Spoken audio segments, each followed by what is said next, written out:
You go and I guess I don't know if you can hear me. Probably. I think so.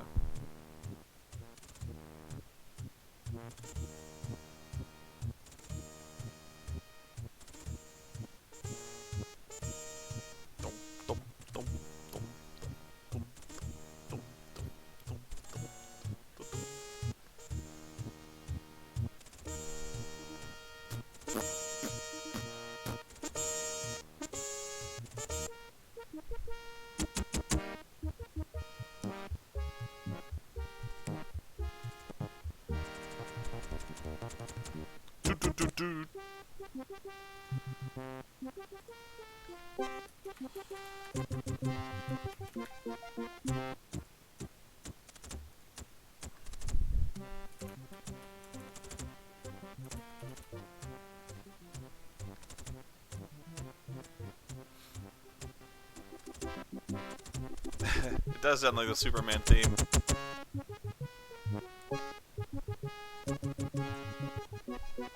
Okay, so your options are you've got messengers, and you always want the messengers on because this game is fucking boring without the messengers. There's world, there's real world and fantasy world, and you always want to play in the fantasy world.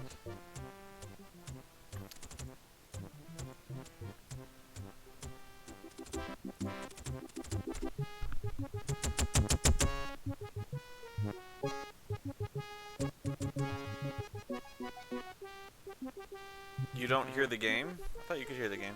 The other people can hear the game.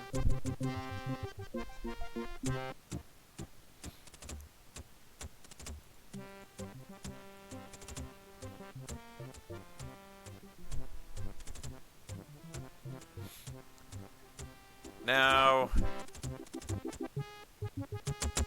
it's been so... I used to play this in like 1994.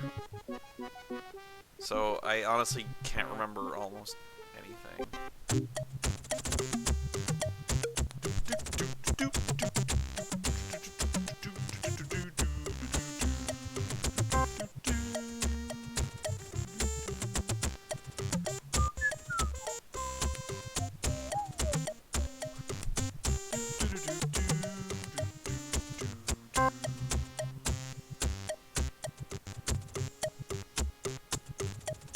Ah, sorry.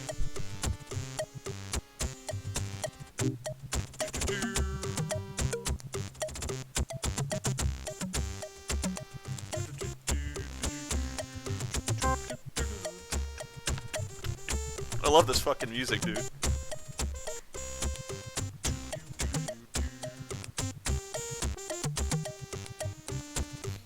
You can specify the height and the width of the wall, but since this is the first castle, really,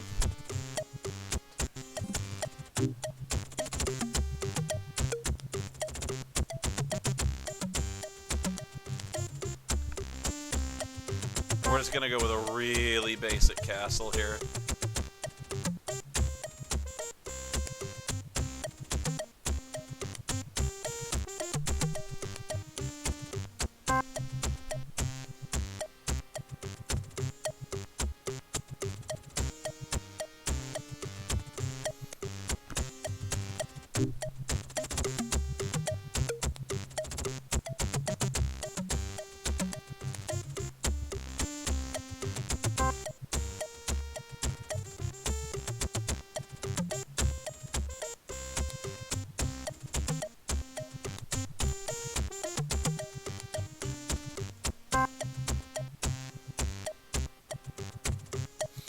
A big-time amateur mistake? Forgetting the... Ah!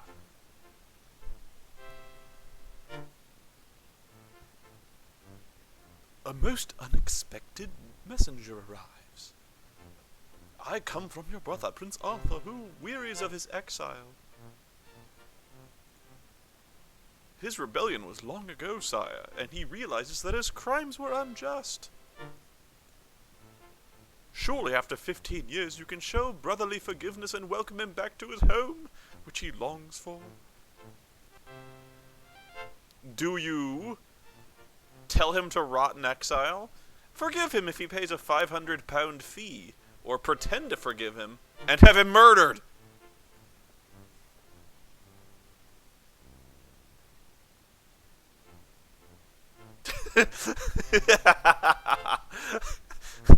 I'm not gonna kill my own brother. I abhor you.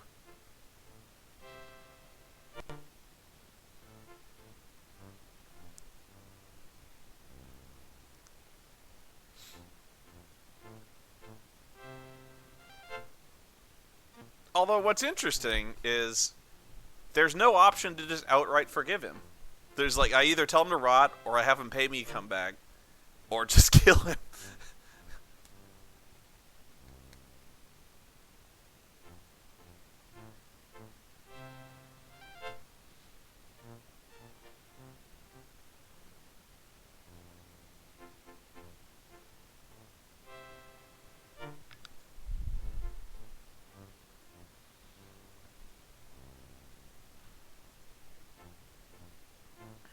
King Spoony is very thoughtful of this.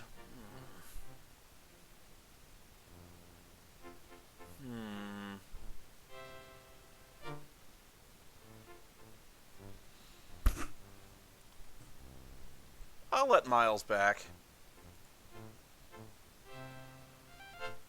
The messenger leaves but returns later with the fee. Your brother also makes a public apology to you. See?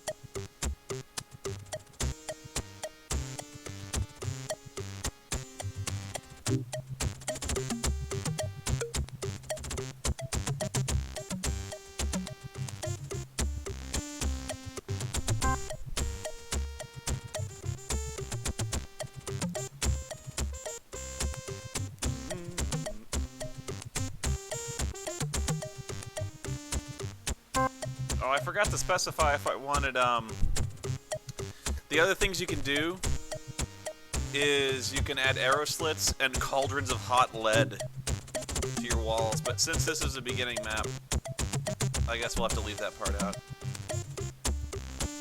Okay, labor.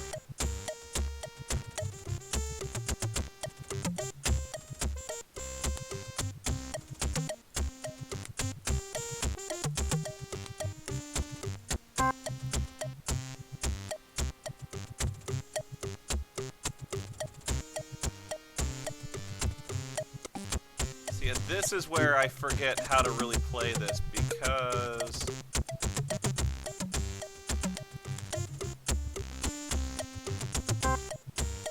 I don't remember what distribution.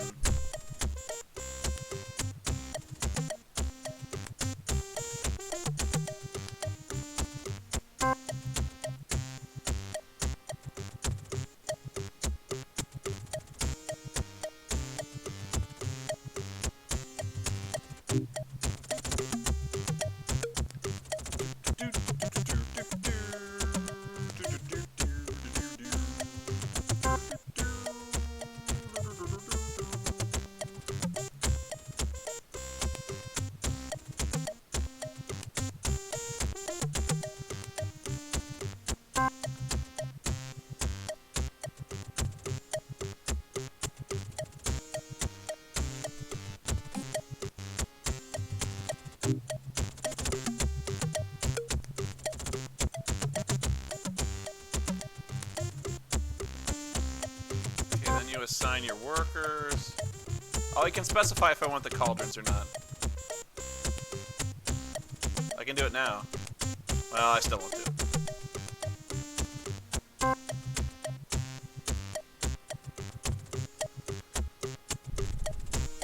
Let's see if I can hire more labor. Whoa, that's a lot of diggers.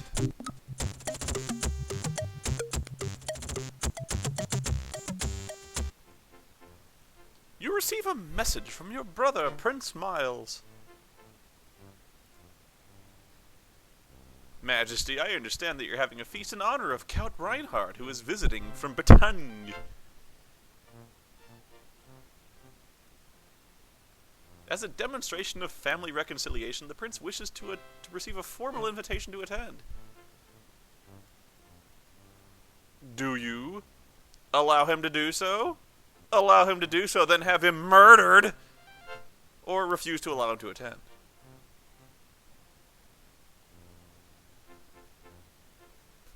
Why do I want to keep killing him? I'm gonna let Miles come. This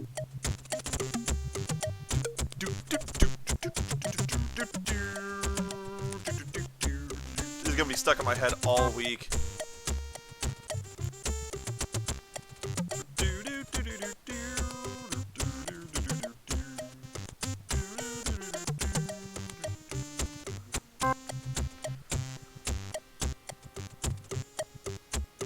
Okay, and you can see your little men's here. They're working on the walls.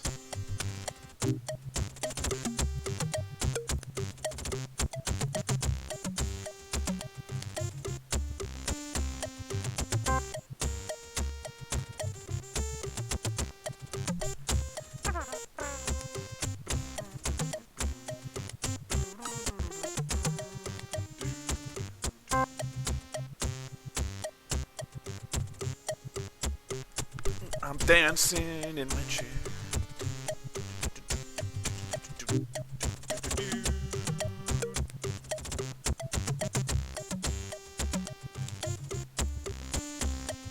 My bank is doing okay.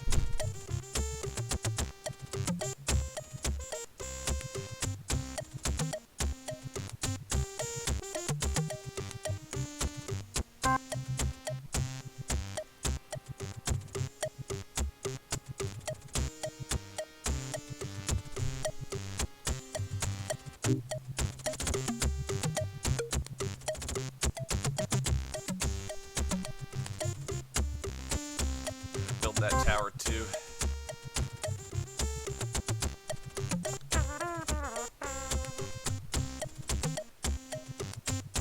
I could pay them more. I can't make them go faster unless I can make more guys if I offer to pay more.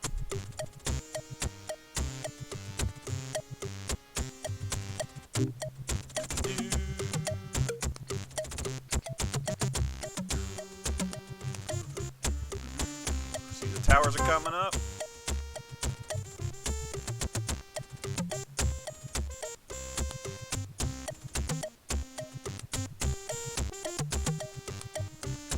And from here, this is kind of tedious. This part is it's kind of interesting to allocate labor and figure out the best mix of what workers do what. And there's special kind of rules that dictate how the walls and castles are built, because you have to keep them stable. So you kind of have to erect sections of wall all at one time.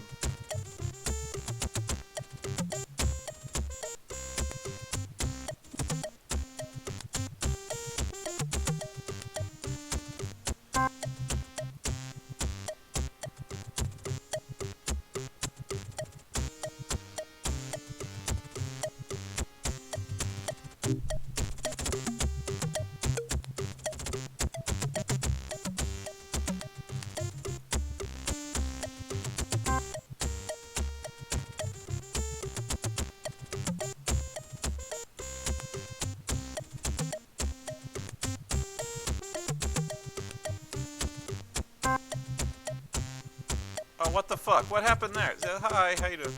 Why did that wall get built short? Oh, he fell to his death. Oh, shit.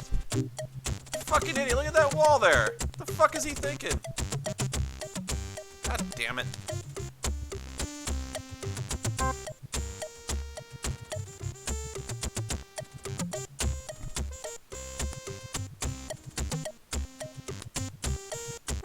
Berserk Celts on a suicide run. The enemy approaches.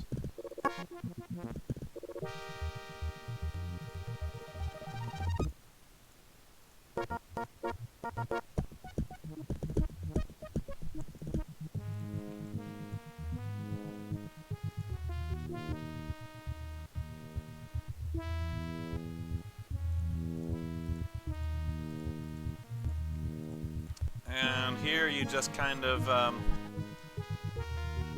you put your archers on the walls, you put your dudes... Ah!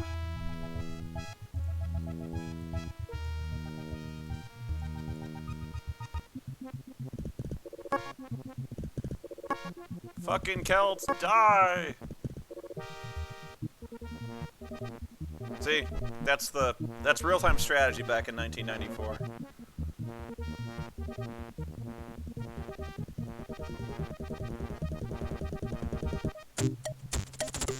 Back to work.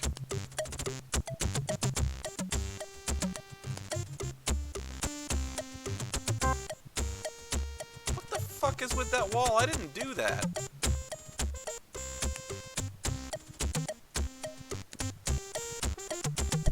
It's working time.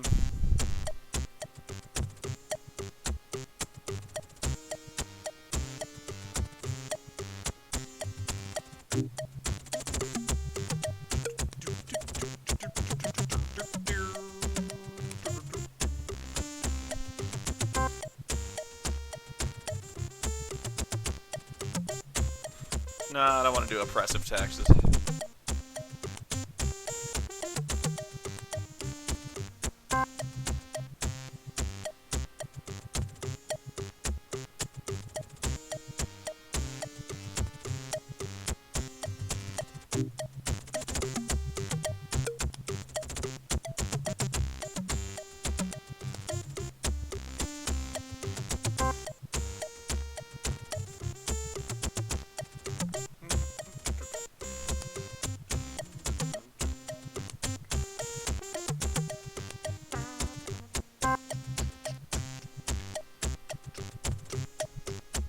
This song does not suck. Who the fuck said that?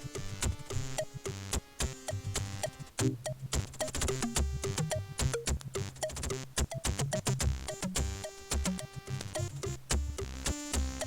we're making walls, and we're doing towers. There's little horsies over here. And they got little buckets for climbing walls.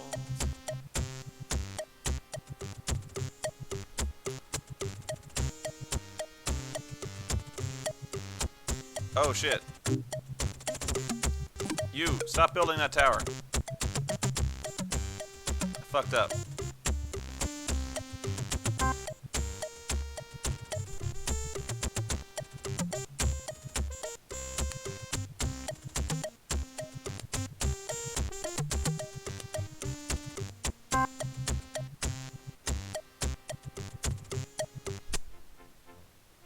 Oh, again with my brother.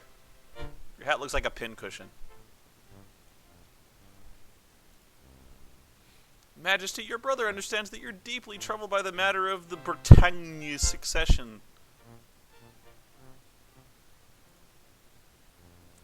If he can be permitted to advise you on matters which he has great familiarity, he would advise you to put your trust in Charles of Classeau, a man who has far more power than any other in Bretagne, and will certainly win the dispute over the succession. You know, of course, that Charles has been harboring your brother for many years. Do I ignore his advice? Order him not to interfere in affairs of state, tell him that you'll do it, and ignore him.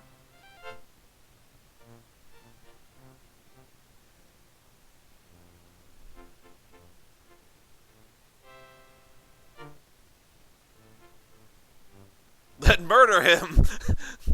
What about torture! Yeah, there's no option to accept his advice.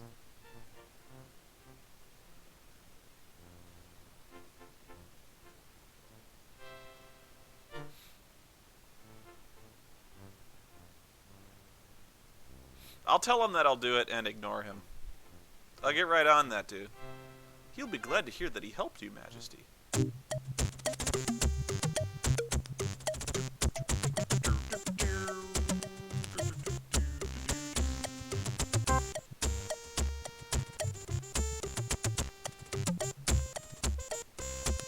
Building castle theme.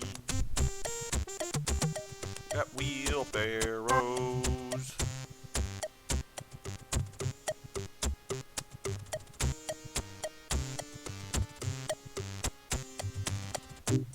Building walls.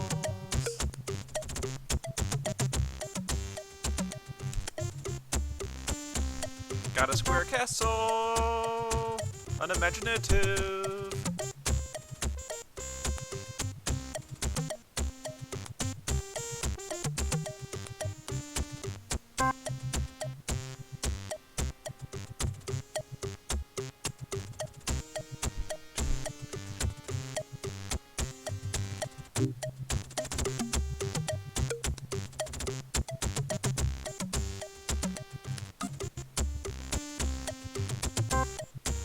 I don't know how much food I need. That's the thing that's bugging me.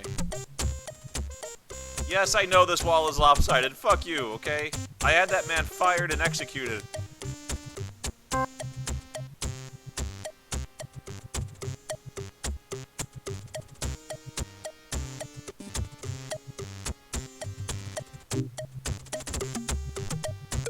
Apparently I'm awesome.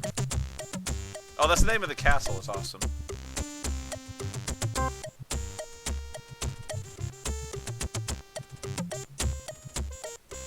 Yeah, that guy who fell, I threw him off his fucking wall.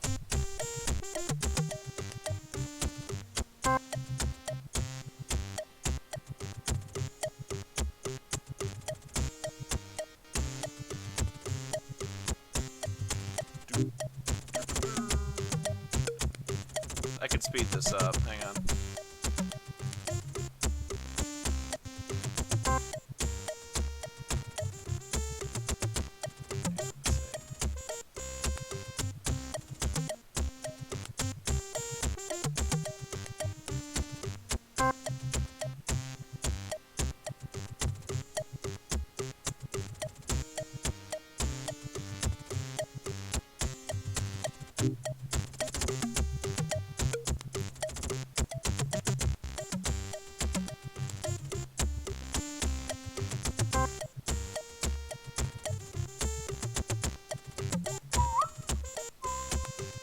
There's no way to fix this either unless I tear it down.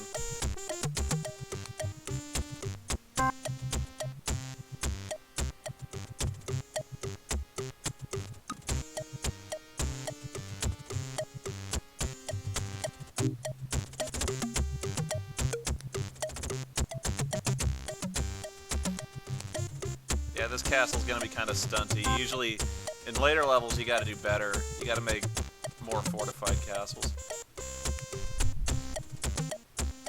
But I think this is gonna be... A messenger comes from the Duke of Beal in neighboring Bretagne. Sire Henry of Beal gives greeting to his brother of Albion. As your majesty knows, the upstart Charles of Clouseau claims the throne, which rightfully belongs to King Henry. Though Clouseau's claim is false, he has many soldiers and might triumph unless he's given aid.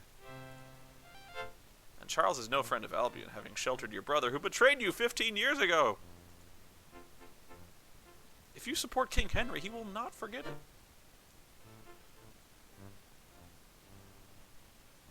Do I send him 300 pounds?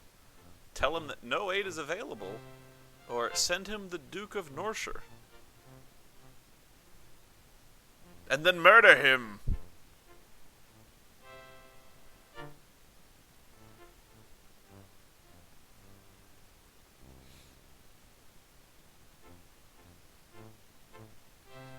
I'm going to tell him no aid is available. Alas, Majesty, I fear for my dear Bretagne.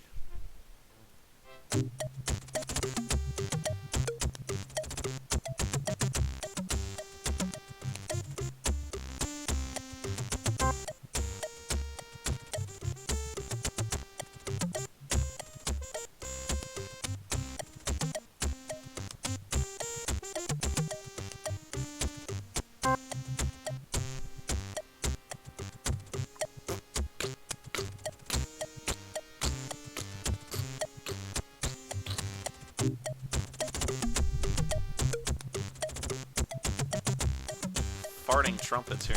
Actually, more farting tubas.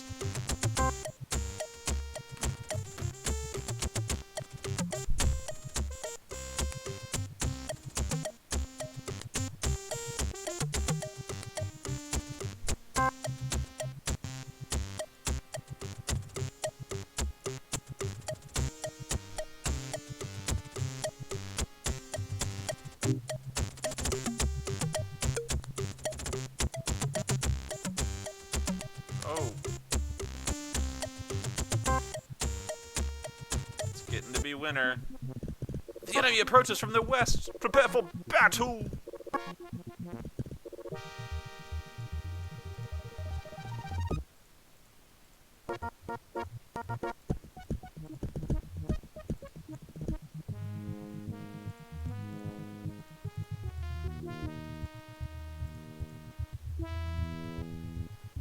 The enemy has arrived! The battle begins!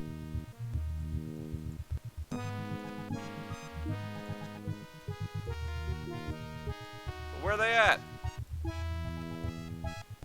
There they are.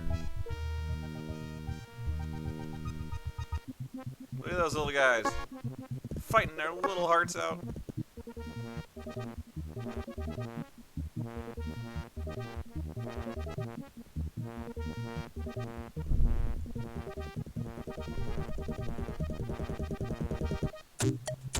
Back to work. Now we're working on things. Yeah. A messenger comes from the Duke of Beale and neighboring Bretagne.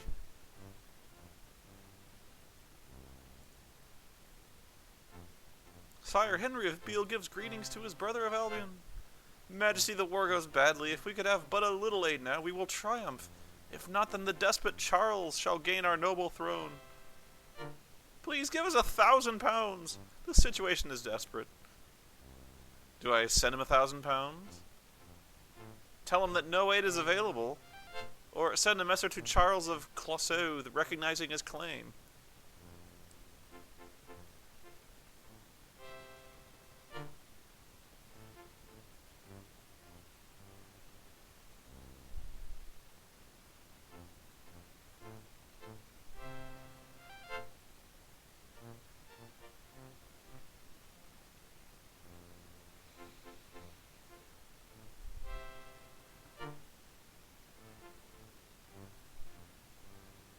Seems to me that, Majesty, that would be a terrible mistake.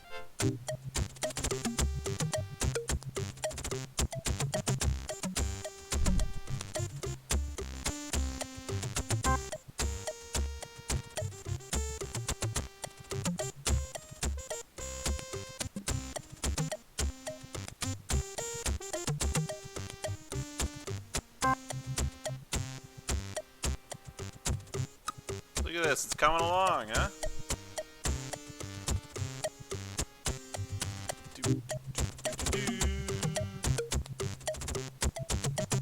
The building stops during winter. Huzzah!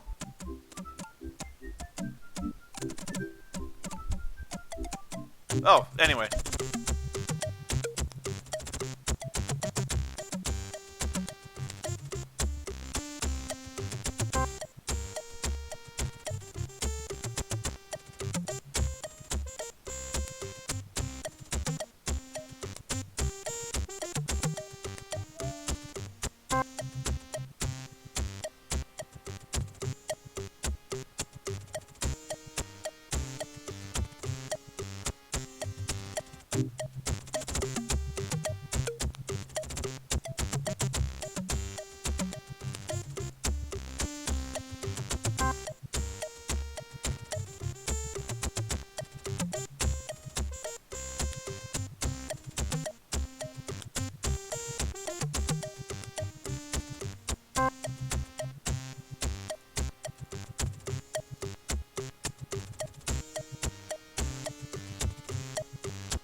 traveling company of actors comes for a visit.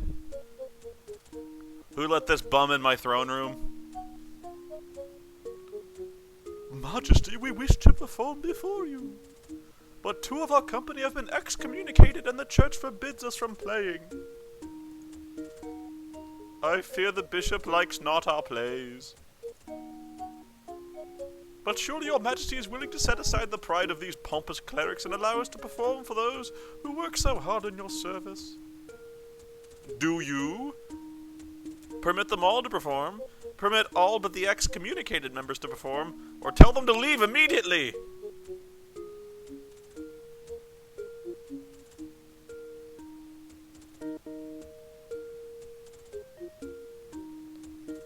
I want to know what kind of play they're performing.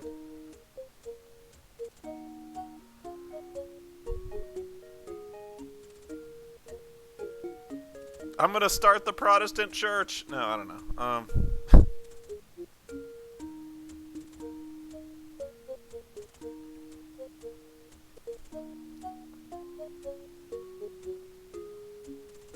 I don't want to piss off my workforce.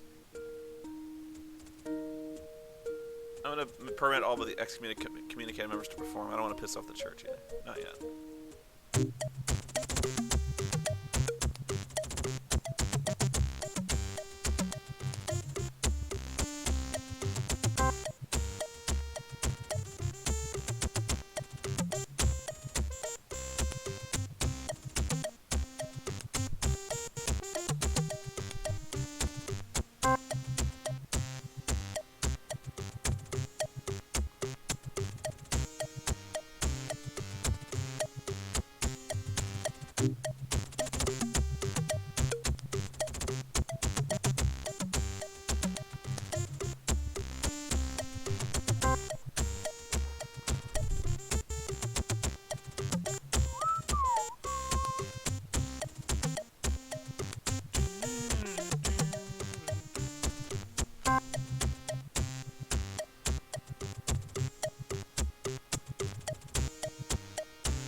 Food's still expensive.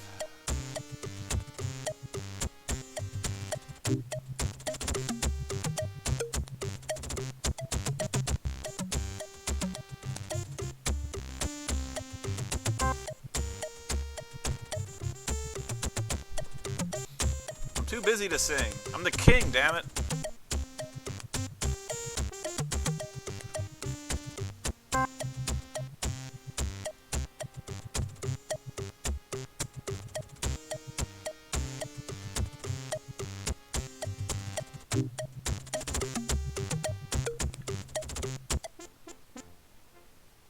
Messenger comes from the court of Charles of Clouseau. His Majesty King Charles of Bretagne is angered that you had dealings with the traitor Henry of B. I told him to piss off! Now that the traitor has been crushed on the battlefield, His Majesty demands that you renounce all support for the traitor Henry. Furthermore, that you renounce your ancient and cowardly claim to the lands of Bretagne, which are rightfully the domains of House of Clouseau. Do you ignore him, renounce all claims on Bretagne, or tell him to leave your presence while he still has a tongue? You, fuck off. How dare you speak this way to the messenger of Bretagne? I'm King Spoony! I am the King of England!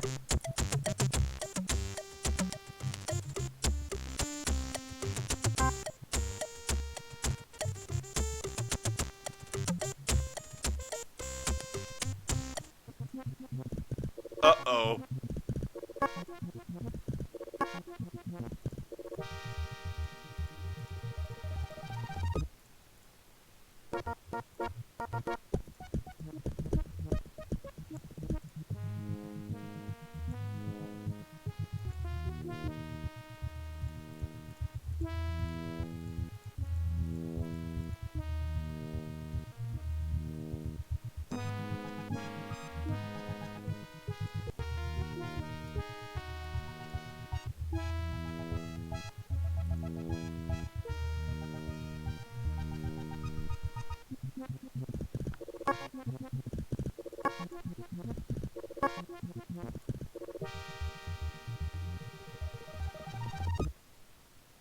Okay, where they at?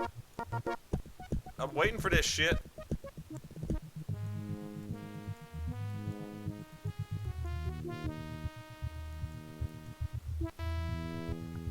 I do? Oh, I got them all deployed. No, I don't. I could have just stalled that forever.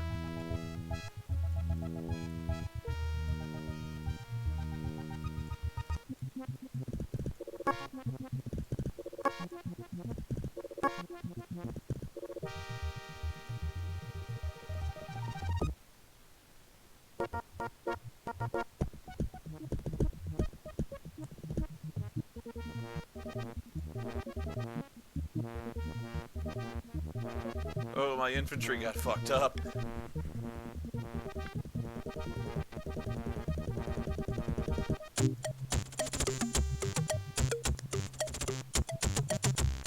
think I need to gear up.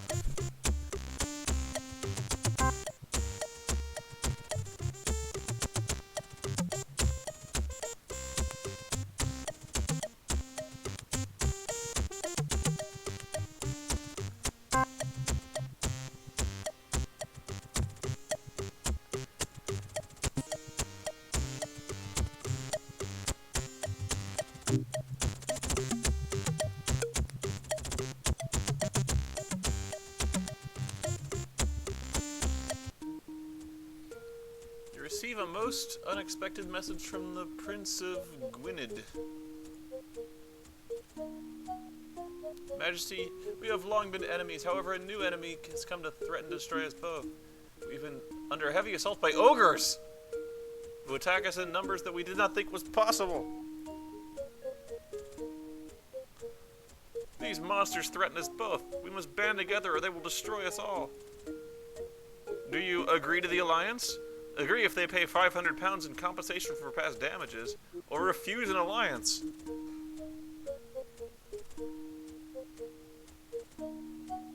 And murder him!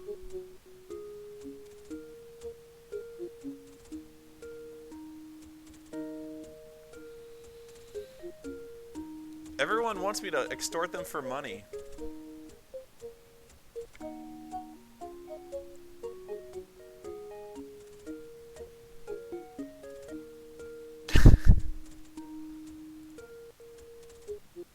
We should have known better. The only thing important to the ruler of Albion is his treasury. I hope you must spend much to defend yourself from the ogres. Yeah, we'll see, douchebag. You should have paid me. I gotta get that money. King Spoony gots to get paid!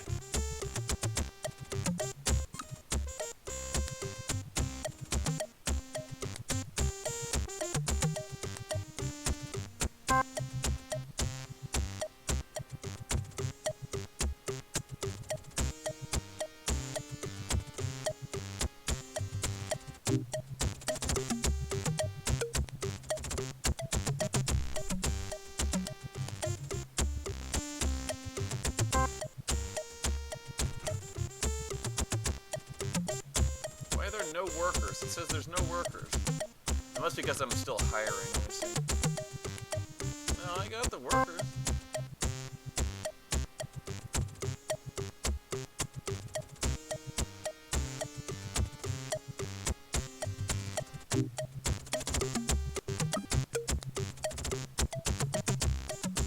Oh, I know why. I got too many workers.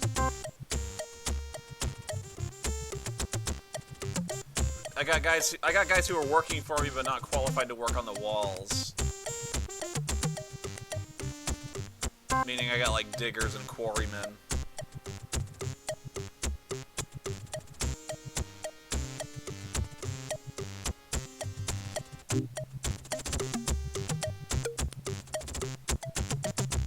This is where the balance comes into play, the worker balance.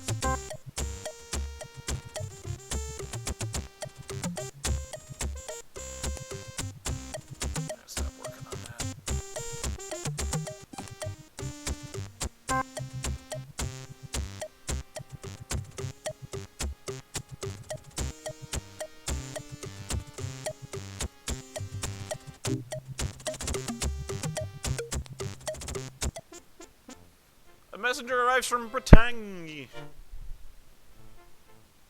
A message to the ruler of Albion from King Charles of Bretagne.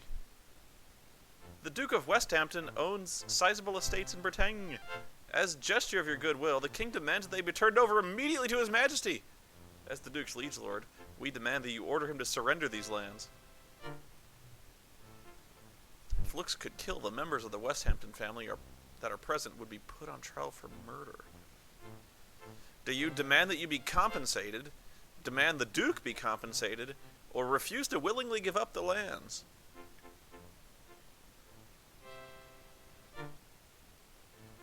This guy's pissing me off.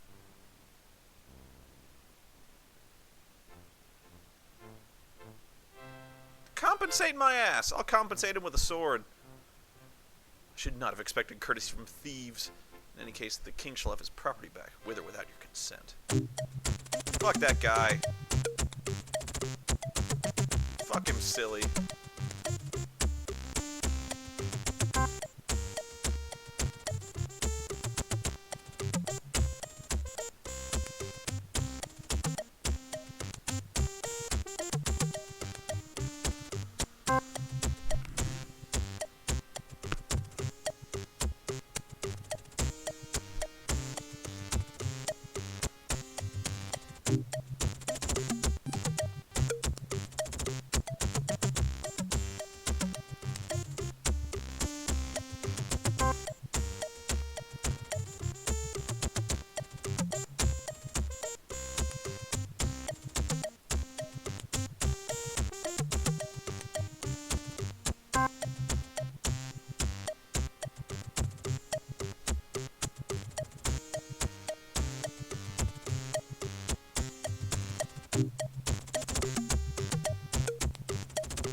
Carters complain they need £50 for new carts.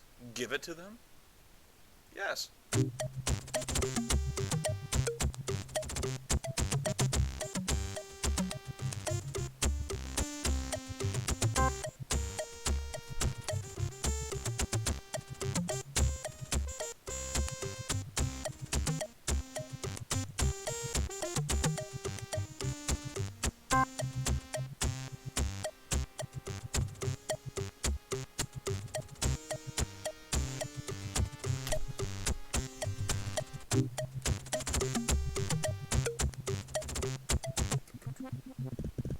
The enemy approaches from the south.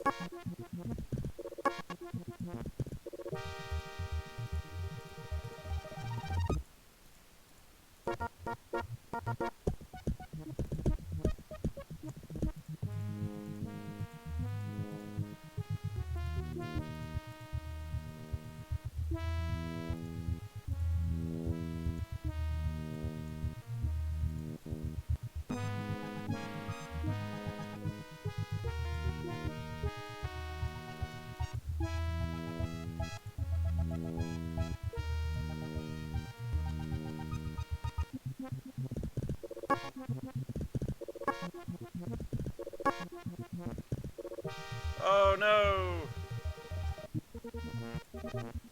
They broke my fucking gates. Those assholes.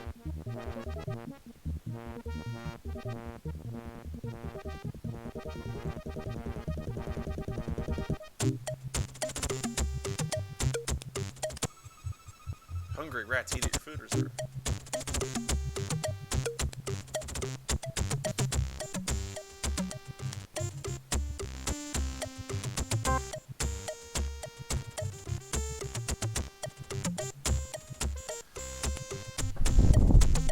I should have done that better. I should have had my guys outside the walls. I fucked up.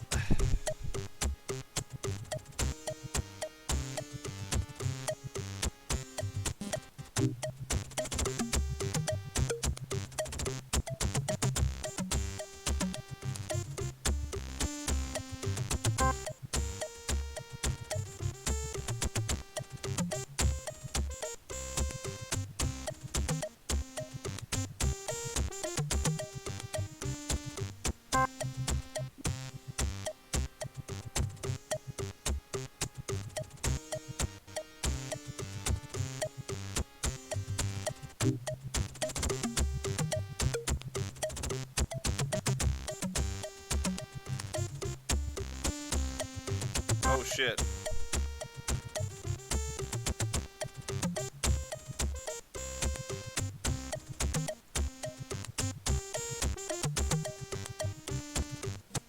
And here I fucked up the game. I'm broke.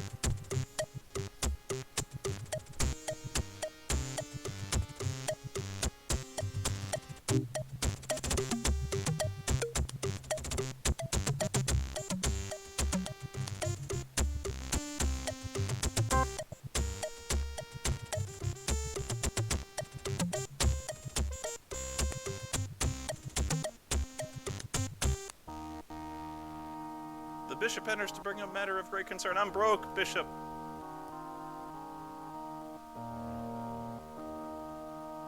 I have been informed that you willingly allowed 2 traveling performers who were excommunicated to perform before you. Is this true? Do you admit it and apologize, deny it, or refuse to answer? Well, I didn't make him do it.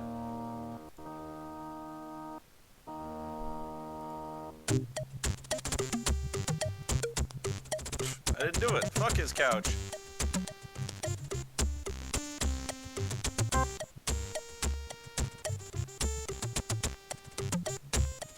I had too many guys on the payroll.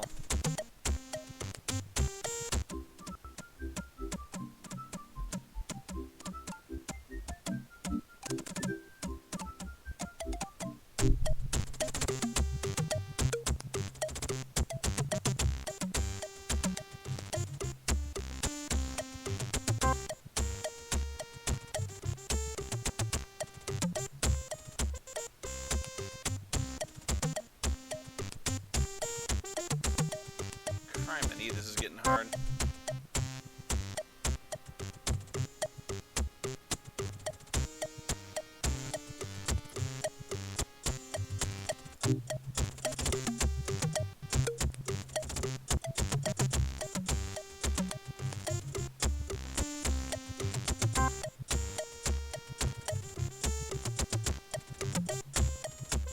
Get these walls up.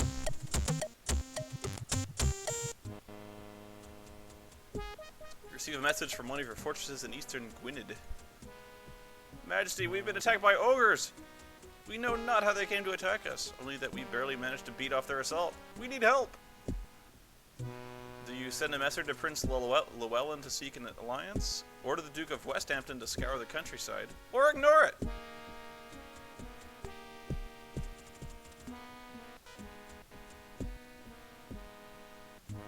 Send the Duke of Westhampton.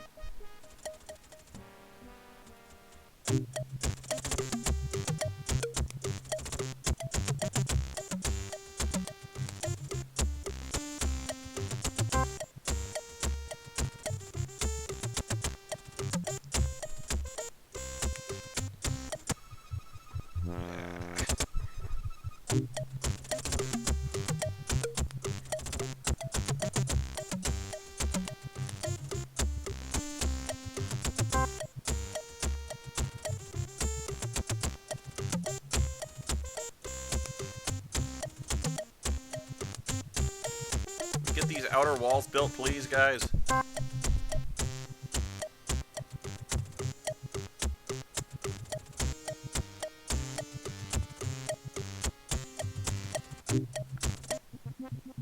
Ugh. Fuck's sake.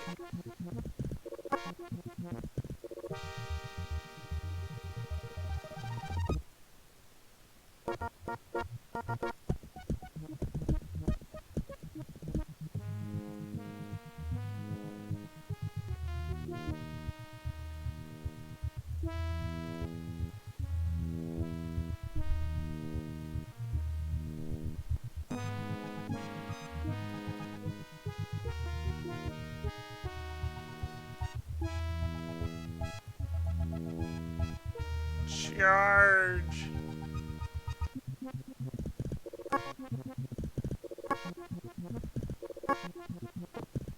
Oh, my brave army has fallen. Archers, do something! Yay!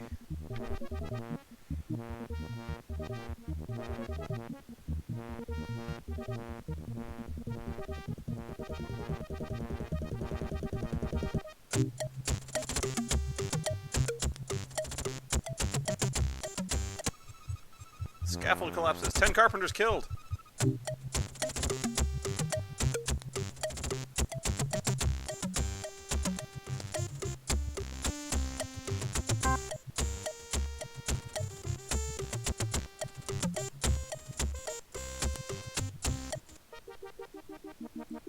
messenger comes from the Duke of Westhampton. We've had our first battle against the ogres. It was a success, but I fear we have only faced a fraction of their total forces. Might I suggest an alliance with the Prince of Gwynedd? While I have little regard for him, at least he is human and not totally a savage. I think I kind of pissed him off.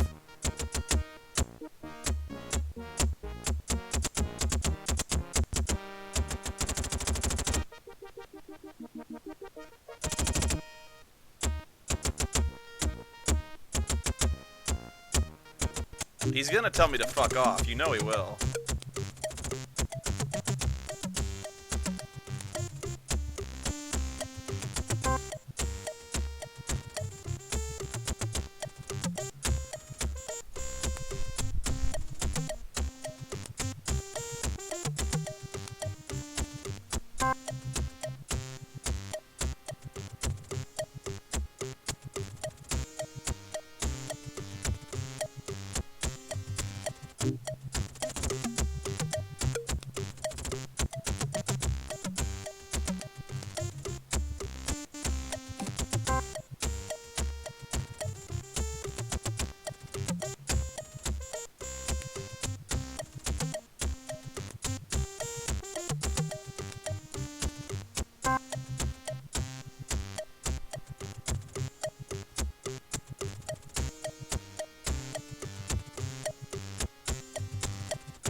Someone has been spreading scandalous gossip about me. Who? Who the fuck was it? Was it you? Benzai.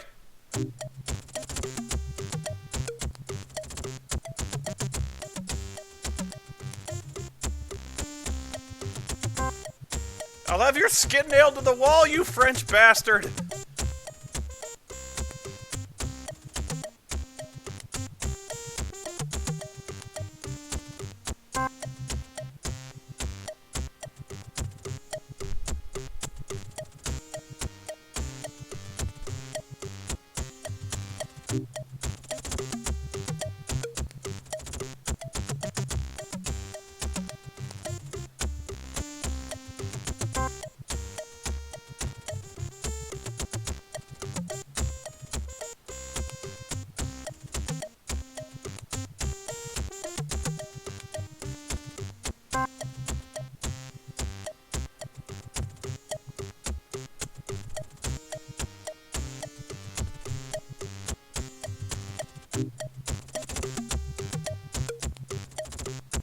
Boats are expensive. I don't want to dig one yet.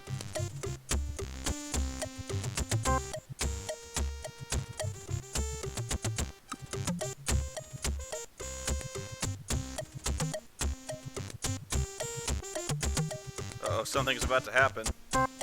Or my game is locked up. What's happened? Uh-oh. The world has ended.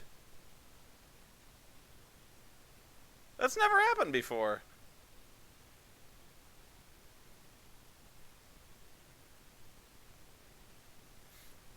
The French have hired time-freezing wizards.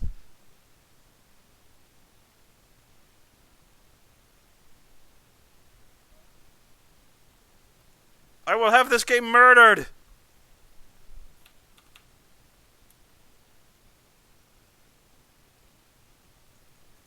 I think we all know whose fault this is.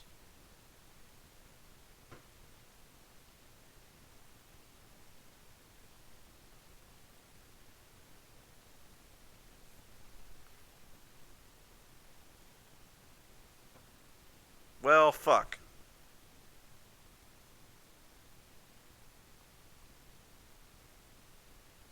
Well, much like The Sopranos, I guess this little project ends with just a sudden defeat.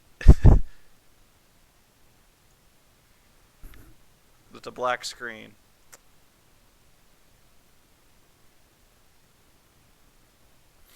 I did. I got deep wanged.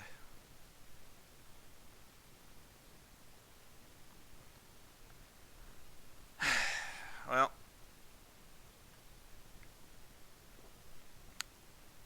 Anyway.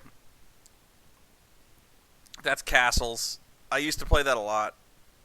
And it's really not that exciting a game. I mean, you saw it. You do that. That's all you do is you lay out a blueprint, you assign workers, and that's kind of it. The real draw of it is the choose your own adventure. I love the game for the choose your own adventure king segments where you make choices and see how the story plays out.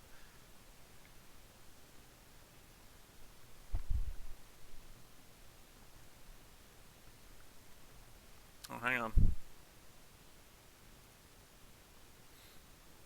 I forgot to log into Skype.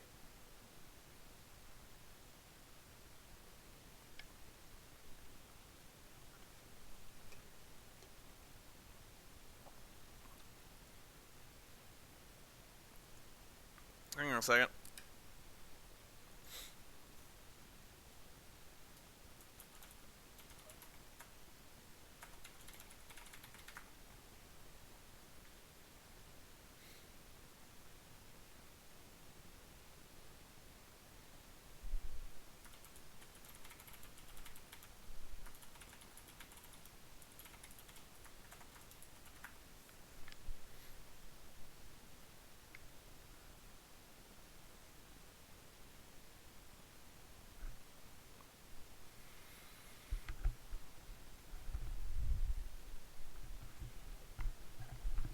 Right now, I'm asking Brad Jones if he wants to do that thing where we bitch about Transformers.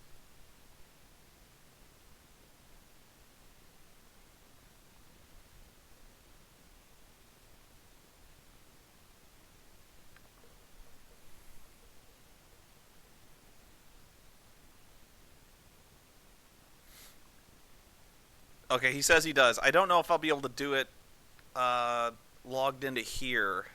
I don't know if I'll be able to stream it. I'll put it up on the website if I get. Let me ask him. I don't know if I'll be able to stream it, but if we do it, I'll definitely put it up.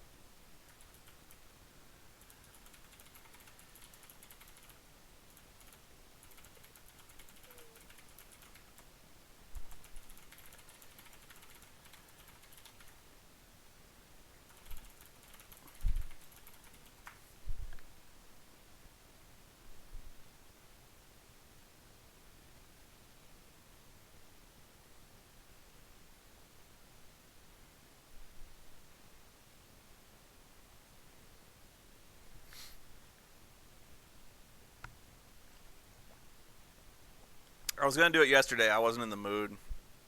I was really burned out. I don't know why. I watched I have to take notes for my Final Fantasy X-2 footage. I have to make timecode notes so I know everything is. It makes it easier in editing, but I had to go through all my footage of Final Fantasy. I did like 6 hours yesterday.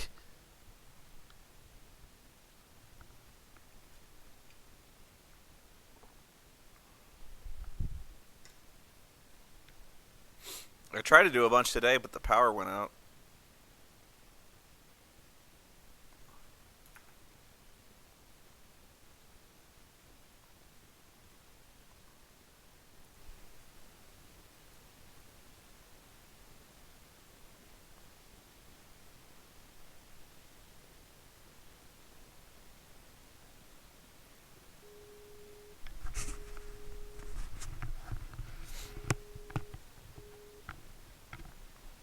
Hello? What's going on, man? Hang on a second. Hang on. Okay, I can hear you now. I wonder if my I'm streaming right now. I wonder if they can hear you. Say something. Um, 1, 2, 3, 4, 5. Hey, stream. Can you hear can you hear Brad? You can. Really? Nice. I never get that right on the first try. They say they say barely. Hang on. Oh, okay. I don't know if I can make them louder. I might be able to make my microphone louder. If I can. Oh, okay. I'm not usually on this version of Skype. I'm on the laptop. Hang on. I wonder if. One, two, I can. Oh, okay. I can.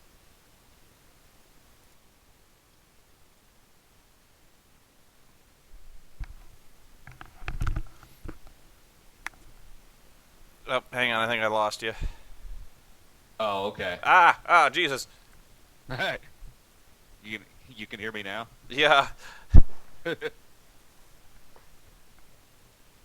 Okay, we might get a little. I hope this doesn't happen. You're playing through my speakers now, so I hope I don't Okay. get this thing where I hear you and we kind of get this echo effect. Hopefully. It's fine. You're playing through mine. You're playing through mine as well. My headphone. Okay. My headphone cords are always so fucking long that I end up accidentally running them over and killing them. Okay. Okay. Well, for those of you who are joining this debate late, I don't know how you could have possibly missed it. I'm here with Brad Jones, he of the Cinema Snob and Paranoia fame, and we both independently went to midnight screenings of Transformers: Bark at the Moon, and Oh man, yours was a midnight too. oh yeah. Oh nice. You're braver than me though. You went to see a 3D. I go see them in 3D. Not that there's very few movies that I actually want to see in 3D. Like stuff like Drive Angry, I want to see in 3D because I know that's just they're gonna throw shit at the camera and that'll be kind of fun. Mm-hmm. Stuff like this, I could just fucking care less about 3D. But I go see them in 3D because I know people want to see me bitch about it, and I know some people are gonna want to see it in 3D. So I figure, well, I guess I can say whether or not it's any good. Also, it doesn't give me headaches, so I don't mind going to see something in 3D if I have to. Even if it didn't, 2.5 hours would have ended me. That's a lot to put your brain through. It really is. The most I got a headache recently out of seeing something in 3D was the Green Lantern, and it wasn't necessarily because of the Green Lantern. It was because of the Conan trailer right before it that was in 3D, but kept showing big flashes of light that it was throwing at the screen. And I got a headache from that did not fucking go away throughout all of the fucking Green Lantern. Well, okay, let me ask you that then, because it doesn't bother you then. I just can't watch it because I can't. But You're right. was it any good? Was the 3D any good? Because sometimes the 3D, it was that kind of Avatar atmospheric 3D. The movie is clearly shot in 3D. It doesn't look like a conversion. It doesn't look like a cheap conversion, and it's bright, so you don't have a situation like Pirates 4 where some of it was shot in 3D, but it's dark as shit, so you can't tell. So it looked fine. If you like that kind of 3D, you're gonna like the 3D in Transformers. Yeah. I wish I had something more interesting to put on the video stream other than I have nothing to put up there except this directory. I'm probably just going to black it out. Hang on a second, guys. Yeah, you're going to see black. Nice. All right. Well, I don't want to repeat myself, and I'm sure you don't, but what I noticed was you were much angrier. I was just kind of weary. I was fucking pissed off. And it wasn't because I thought it was going to be good. I knew it wasn't going to be fucking good. I was more pissed off at this one than I was at the second one. See, yeah, that's what I noticed is you are where I was at Transformers 2 because I was pissed at Transformers 2. I can tell you exactly why I was more pissed off at this one. And it isn't necessarily that I think this one was worse, although... when I saw Transformers 2, I knew everything that was going to happen. Oh, yeah. I knew about the pot brownie shit. I knew about the balls. I knew about the jockstrap with Totoro. I knew about Skids and Mudflap. Really, when I went to go see Transformers 2, it was like I'd already seen it. I knew everything that was going to happen. It was fucking terrible and long and a waste of fucking time. but I knew what was going to happen. In Transformers 3, oh no, I wasn't predicting the deep Wang shit. Well, you know what, though? You know what the funny thing is? What I finally realized with these movies is really, it's the same movie. It is. Every one of these movies, Transformers 1, 2, and 3, and I'm not just boiling it down to, oh, giant robots fight and Shia LaBeouf's an asshole. You could boil it down to that, but I'm not saying that. I'm saying, like, basically, plot point for plot point, these movies are the exact same movie. All of them. So there's some ancient secret from the past, and the Decepticons are trying to reveal it, and Shia LaBeouf and John Turturro uncover it from the secret archives of the U.S. history, and then they fight it out, and that's over. You know, there are no surprises here. It's essentially the same flick. That's what I felt, and it's hard for me to really compare.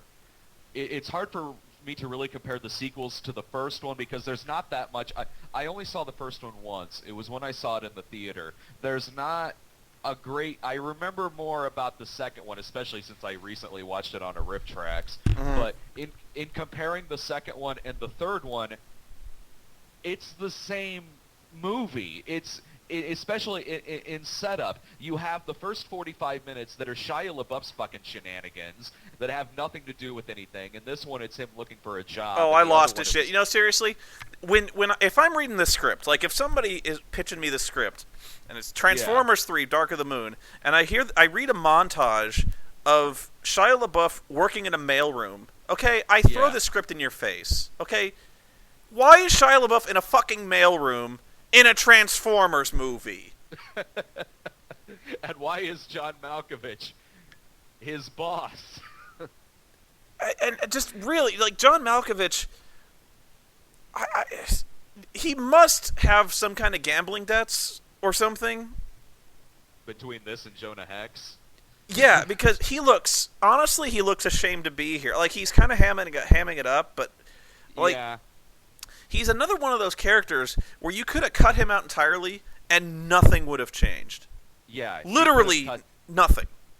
It was like an extended Rainn Wilson in the second movie. Yeah, Rainn Wilson was only in that one scene, but it's the same. You have this authority figure to the beginning part of Shia LaBeouf's shenanigans. It's the same thing. I mean, John Malkovich is in this movie more than Rainn Wilson was in the second movie, but he's still just as fucking useless. Well, there's this really weird scene where he shows up at Shia's apartment, and he's like, "Can I see one?" And he's like, "Yeah, real fast." And he comes in and he starts like fucking wrestling Bumblebee. Yeah. And like, what the fuck is that? He tickles him. He's tickling him with some kind of.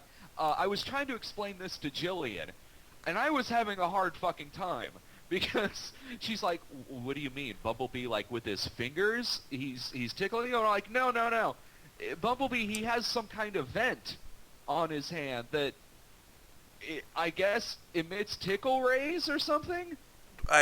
You got more out of that than I did because that whole scene was just like. He's playing grab ass with Bumblebee for like 2 minutes, and like I got more out of it because it was in 3D for me. You know what? You know what it was they were trying to get John Turturro's exposition. They were trying to explain the whole Dark of the Moon thing. Yeah. You know, the whole cover up, and they were trying to give you something funny to look at while the exposition's getting out of the way. It's basically jingling keys in your face. Yeah. Yeah, and I caught what you had mentioned too about why his loft has to be so big that for later scenes you can fit Bumblebee inside of it. Yeah. Okay, but back to what I said about this being the same movie. And a lot of people said that Skids and Mudflap are not in this movie. But they are. Might as well fucking be. Yeah. Like, no. They're like this big controversy. Like people were saying like we can see him in the background. It doesn't matter if you can see him in the background or not. Yeah. Skids and Mudflap are in this movie. They're just not the same guys. It's Joe Pesci bot. It's the Joe Pesci bot and fucking Beavis. Yeah. They're Skids and Mudflap. They're every bit as offensive. Yeah. They're honestly saying the same type of lines that Skids and Mudflap would be saying, and also the same thing with his girlfriend in the movie is fucking Megan Fox. Oh, I I would highly question if they changed the draft at all. If they did, seriously, like they wrote Megan Fox's character in, and then when they dumped her, they just replaced the names. You know? They replaced the name and they added like one line where he's like, "Oh, my previous girlfriend dumped me." Yeah. But he and this girl are in this like they've been together for a long time. Yeah, yeah, and so they've got this huge history, and Shia's all talking like, "Oh, she's the one, like she's the one for me. I love her so much," and I'm like, you haven't earned this, you know. I'm sorry, you cut out there. I'm sorry. Can you still hear me now? Yeah, I can hear you. You can? Okay. Yeah. Okay. It looks like I'm sorry. About the last 10 seconds you cut out. What I was saying was, they've got this whole history, and he's going like, "I love her so much, I'd do anything for her," and you haven't earned this, you know, like. We haven't seen this develop at all. She's the one. and then they add in the thing where he's going to propose to her at the end. Yeah. When I thought seriously, we already got that out of the way in the second movie, but whatever. Did he propose to her in the second one? I couldn't. I think she proposed to him. Oh well, that's yeah. I guess if you're with Shia LaBeouf, that's what's going to happen. But what the problem is, though, it really weakens his character. If you think about, if you even care about Shia's character, it makes him completely unrelatable. For instance, in the first movie, he's meant to be just like a normal kid, all right? Yeah. And he kind of meets this Megan Fox character who's way out of his league. Yeah. And circumstances throw them together, and things happen. But now he's with literally a Victoria's Secret model. Yeah. For no reason. So this is something that no person can ever relate to, because he's got this unbelievable woman. Yeah. You know what I mean? Yeah, it takes it a step up from, because I felt that way about him in the second one, but this one takes it beyond that. The shit that he's whining about in this fucking movie, it takes it beyond that. Like the first one, it was like, we're supposed to feel sorry for the guy who has this sweet car that turns into a robot, and he's embarrassed by this. And the second one, where that was the worst part of 2. That was the part that pissed me off more than anything at 2. Is he yells at Bumblebee. He does in this one too. Like all the fucking time he's yelling at Bumblebee. He's like, "How dare you save my life from the Decepticons, you fucking car!" Yeah. And after he yells for Bumblebee to save his ass. Yeah. And then he's like, "Bumblebee, this isn't working out. I don't want you around. I don't need a cool car in college." Yeah. You know, fuck you in your car, man. I'll walk in college. But he's just fucking abusive to this guy, and that's another thing we don't really believe is his friendship with Bumblebee, because he treats Bumblebee like fucking shit. He treats all of them like shit in the third one. The first thing we see in the third one is I can't remember if it's Beavis bot or Joe Pesci bot, but one of them, he straight up kicks. Yeah, he's like slapping the shit out of him. He's like, "What the fuck are you doing on my couch? Get the fuck off!" And like, he's like, they're treating us. We're advanced creatures from another planet, you know. He's got serious fucking anger, like serious fucking anger problems in the third movie. Yeah, his character has evolved in this flick. He's not that kind of stuttering asshole he was in the previous 2 movies. He's a fucking mean bastard in this movie. Whether he's yelling at Patrick Dempsey, or he's beating the shit out of that car that he has. Yeah. Whether he's pounding on the steering wheel, or that one shot where I swear it's like a 20-second shot of him kicking the engine in the car. Oh yeah. Well, that's can you still hear me?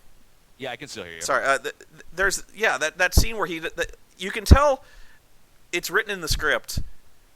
Sam kicks the car in frustration, but Michael Bay's on the set like, "Torture this gag. Let's just extend it and torture it beyond all fucking recognition." So he's just like, kick it for like a minute, Shia.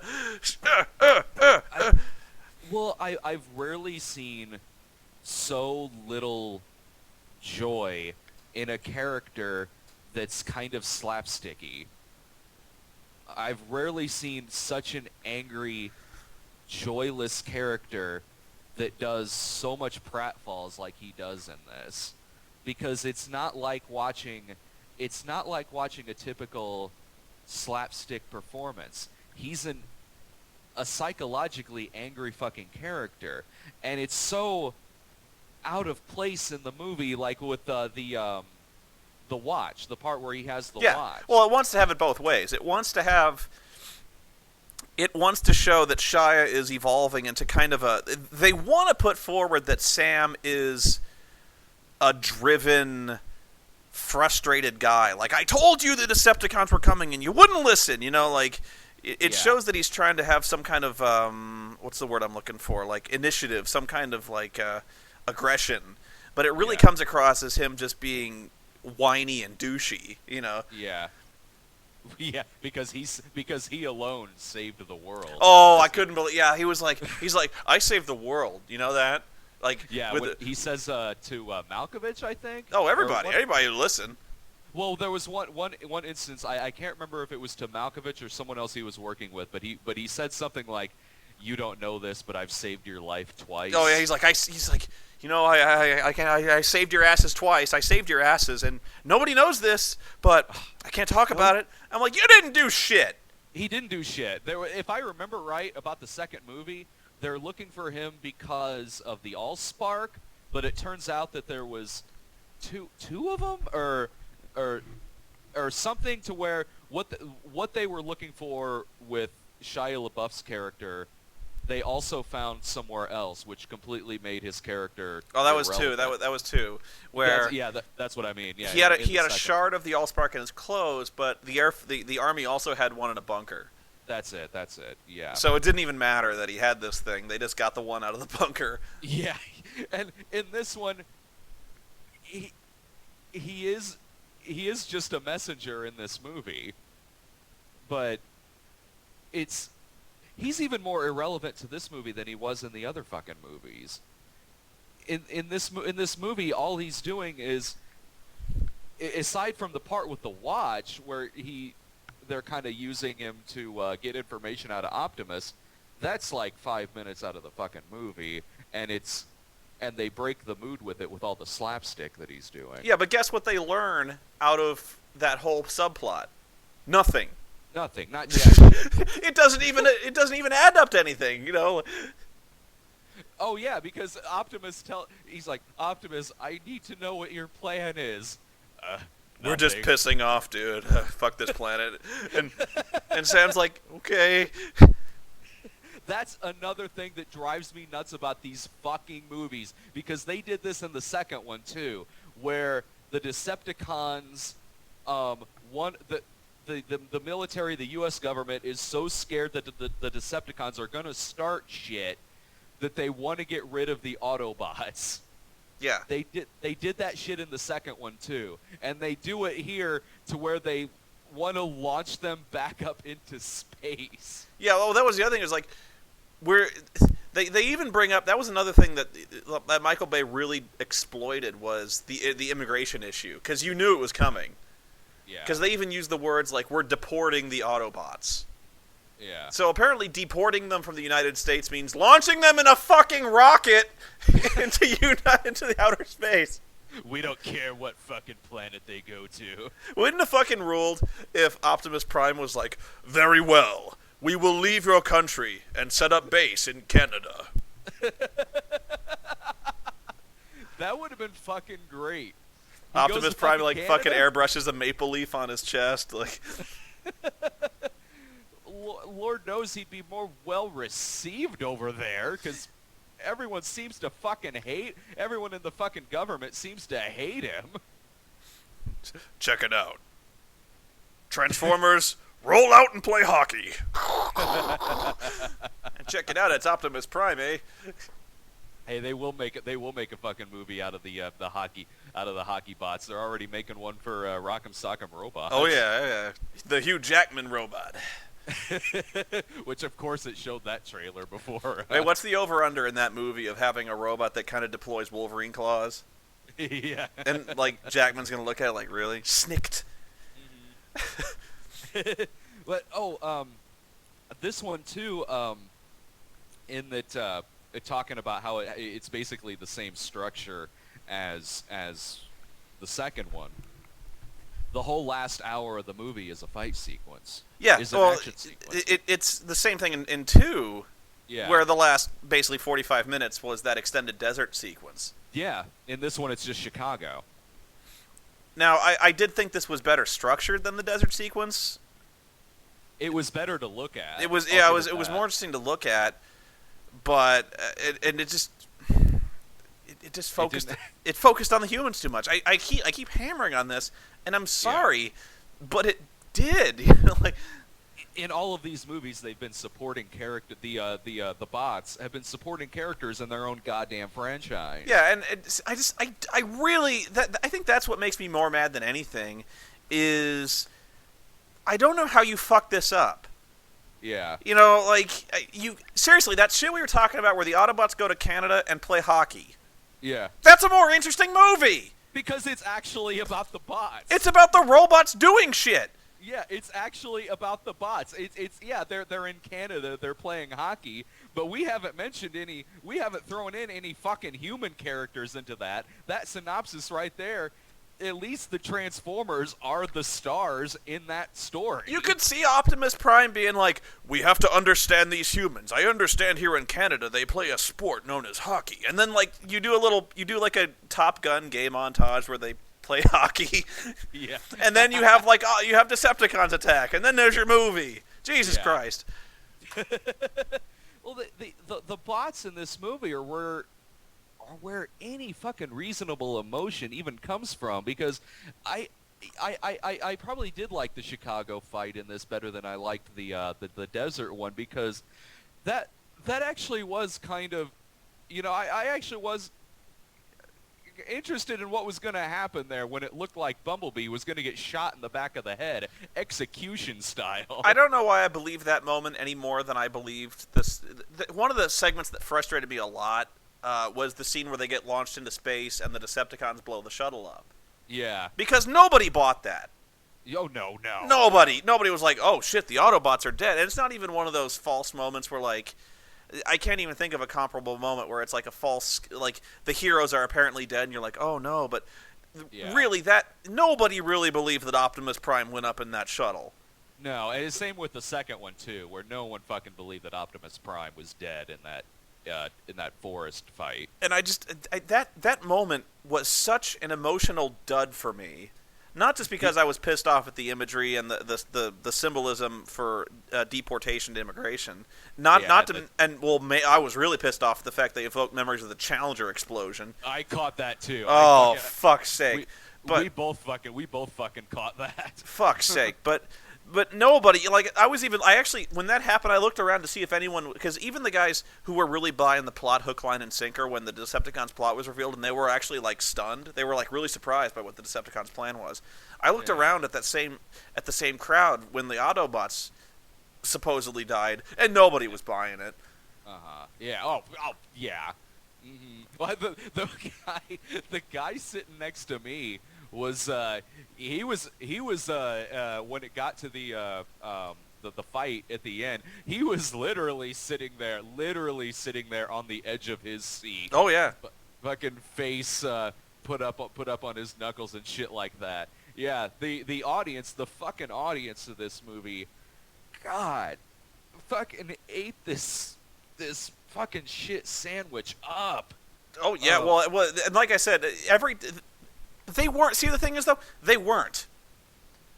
The stuff, audience? Yeah, the stuff they ate up was Optimus Prime being badass. The audience that I saw it with laughed out loud, uproariously at every single piece of comic relief and juvenile joke in this movie.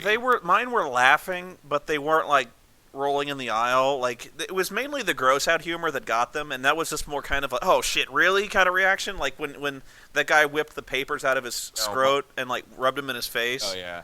Oh, Deep Wang. Yeah, when Deep Wang was doing that, like, he couldn't have carried that in his pocket. He couldn't have carried it in his fucking sock. He couldn't have he had to stick it in his gooch. He couldn't have had a suitcase or anything. No, he had to store these fucking papers near his Deep Wang. and rub them in his face because that's funny. My audience was mostly teenagers. Was mostly pretty young. So they weren't laughing ironically. They weren't laughing just at certain parts in it. They ate this. They seriously ate this fucking movie up. It's shit like this that makes me wonder if movies have kind of left me by. Like no, it's like I consider myself a comedic actor or a guy who writes comedy. Yeah. I put a lot of effort into it. You know, like when I write comedy, I don't think you guys even know it takes effort. It takes writing skills to, you know, turn phrases that are funny and tell funny jokes. Yeah. Does really all it take is for me to pull something out of my scrotum and rub it in someone's face? Is really the because if you want to get the Michael Bay audience, then yes. I mean, Jesus Christ, I just it really depresses me as a writer. Well, it's all about context. It's all about fucking context, which these movies don't have. What was the fucking Alan Tudyk shit? Where he was a gay ninja? Oh, he's gay. Get it? Because he wears flowers. He's fucking gay. As if we wouldn't have fucking noticed that he was gay. No, we couldn't have any subtlety. Seriously, subtlety is not in the repertoire here. You know, it's. We literally have to have the guy have a lispy accent, come out there dressed in flowers and sequins with a little handkerchief in his hand. And what can I do for you? You know, that's exactly what I was fucking thinking of. I'm like, really? Oh, we're going back to this again? To the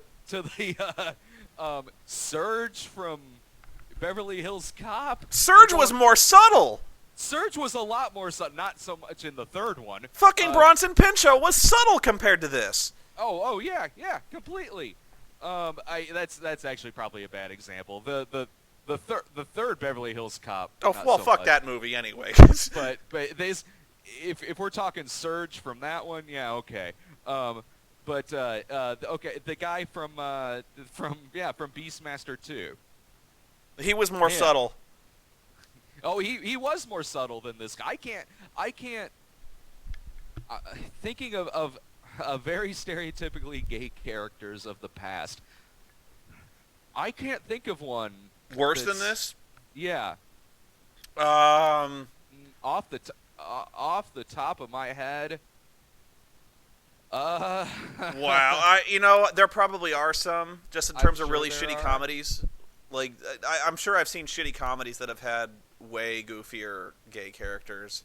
Well, like, yeah, because like the guy, some shit on TV, you'll see that a lot. Like Rush Hour. Somebody says Rush Hour 2 in the chat. I don't know. I can't remember a gay character in Rush Hour 2, but I'm sure they were there. Yeah, I can't remember. I can't fucking remember, but people say like. At first, I was kind of backing down on the fact this was less offensive in terms of racism, but thinking about it, it is at least as offensive in terms of like latent racism, jingoism, sexism. Jesus Christ! Yeah, this is one of the most misogynistic movies I've ever seen in my life. And we get fucking gynecological with that Victoria's Secret model. The first scene after the fucking credits. Like, I'm sitting there in the opening scene, I'm kind of like, I know this is going to go south. I know it is, but at least this opening scene is kind of, I mean, I'm kind of interested in what's going on here with the moon landing and everything. Like okay, I'll just see where this goes. This goes south fucking fast. After the fucking credits, after the fucking title, it goes from moon landing, Nixon, ass. Title screen to ass, to her 3D ass right there on screen.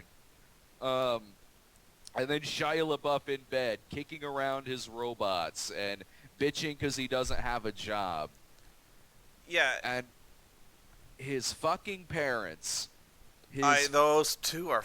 I hate those two so much. The fucking parents. It's like what you guys said in your review. He thinks we like these characters. he thinks that the only problem with the second movie was Skids and Mudflap. That was the only problem with the second movie. Well, even the stuff I complimented, I'm backing down from a little bit because I said the characters we care about are the Autobots.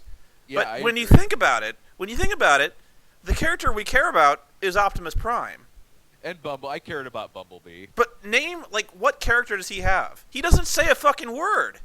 He doesn't, but he still certainly has more character than the humans, certainly. Like Ironhide? Do I know shit about Ironhide? No. I couldn't tell you anything about Ironhide in this. But let's name off the other Autobots. We got the Wreckers. Yeah. And who else?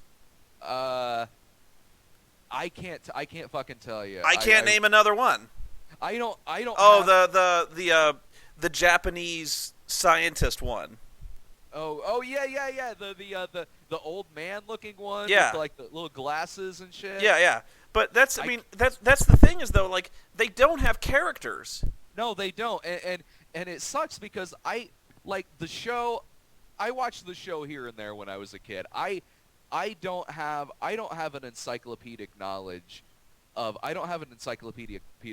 these characters, which makes these movies suck ass. Yeah, but like the only way you can tell them apart that you know anything about these characters is they have different accents. Yeah. That's it. This one, I will say this about this one. When characters had accents in this, I mean, they had accents for no fucking reason whatsoever.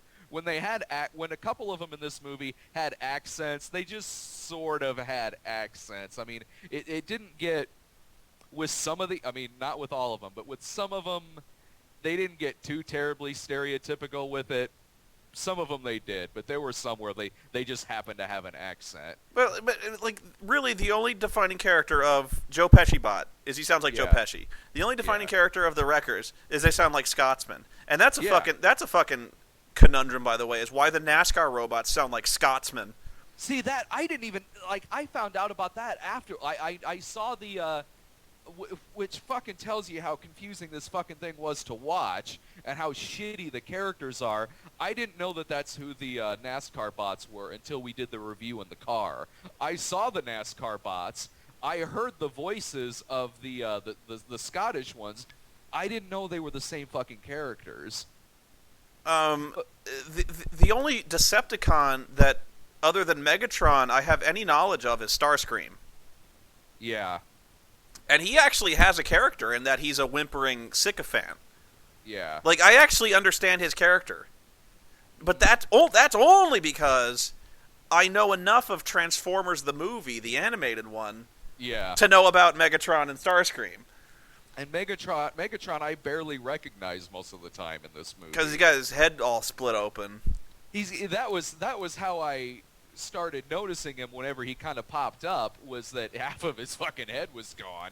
But there would be times where I'd have to look at him for a little bit anyway to even notice it was him. They have always done such a bad job of differentiating the Decepticons from each other. I can't tell the fucking difference between them. Megatron would be in a shot with another one. I couldn't tell you which one was Megatron if it was a far enough away shot.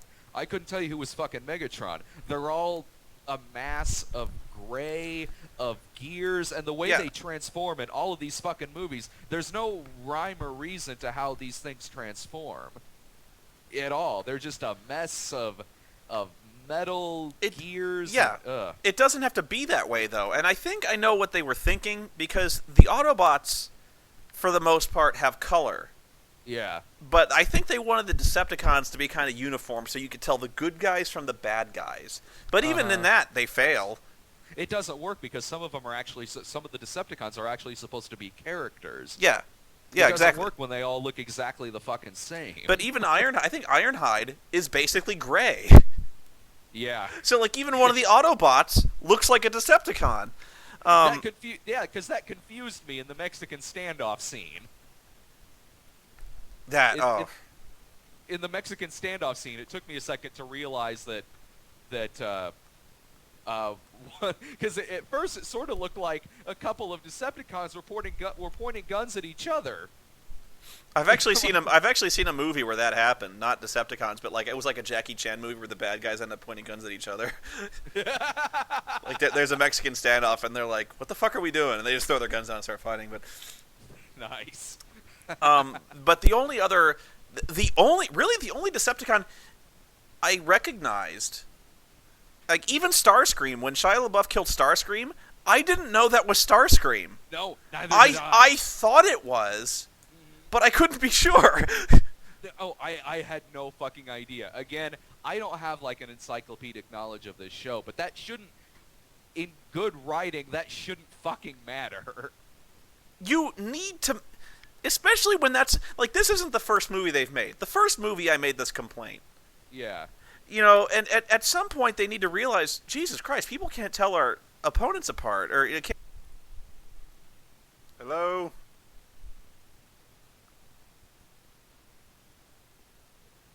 My computer crashed. It crashed about as hard as it's ever crashed before.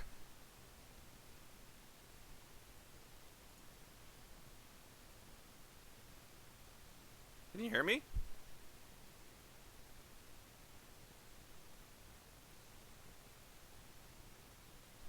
Shit. Hello?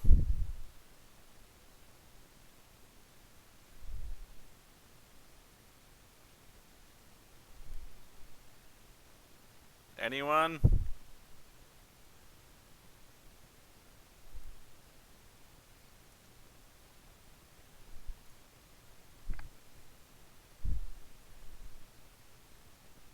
Oh, good. I'm having a bit of a problem, as you can see.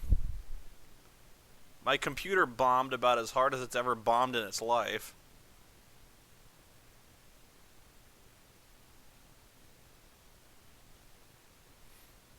I had to reboot it. Now I can't log into Skype. I have no idea why it bombed, too. It says I can't open Skype because I'm already signed in, so I can't even talk to Brad.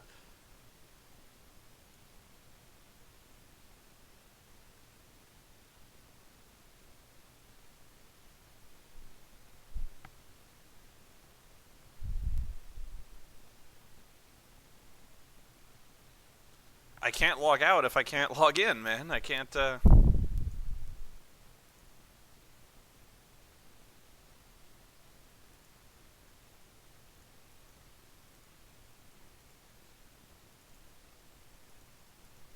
Hang on a second, I gotta do something here.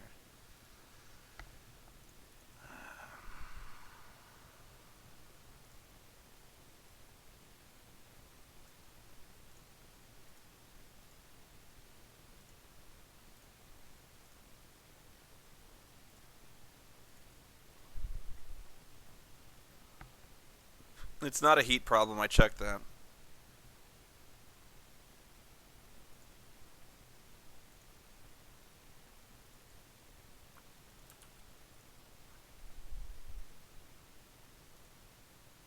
Oh, jeez, I'm in, finally. Okay.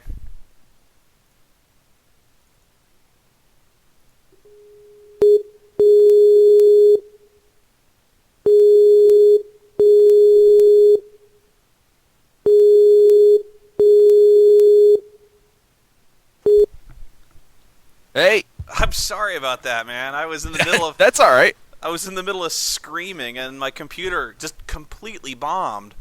Oh, that's happened to me before. Hang on. I think I'm... Hang on just a second. I've taken Brad's volume down. Okay, I'm back. How's Brad sound compared to me, guys?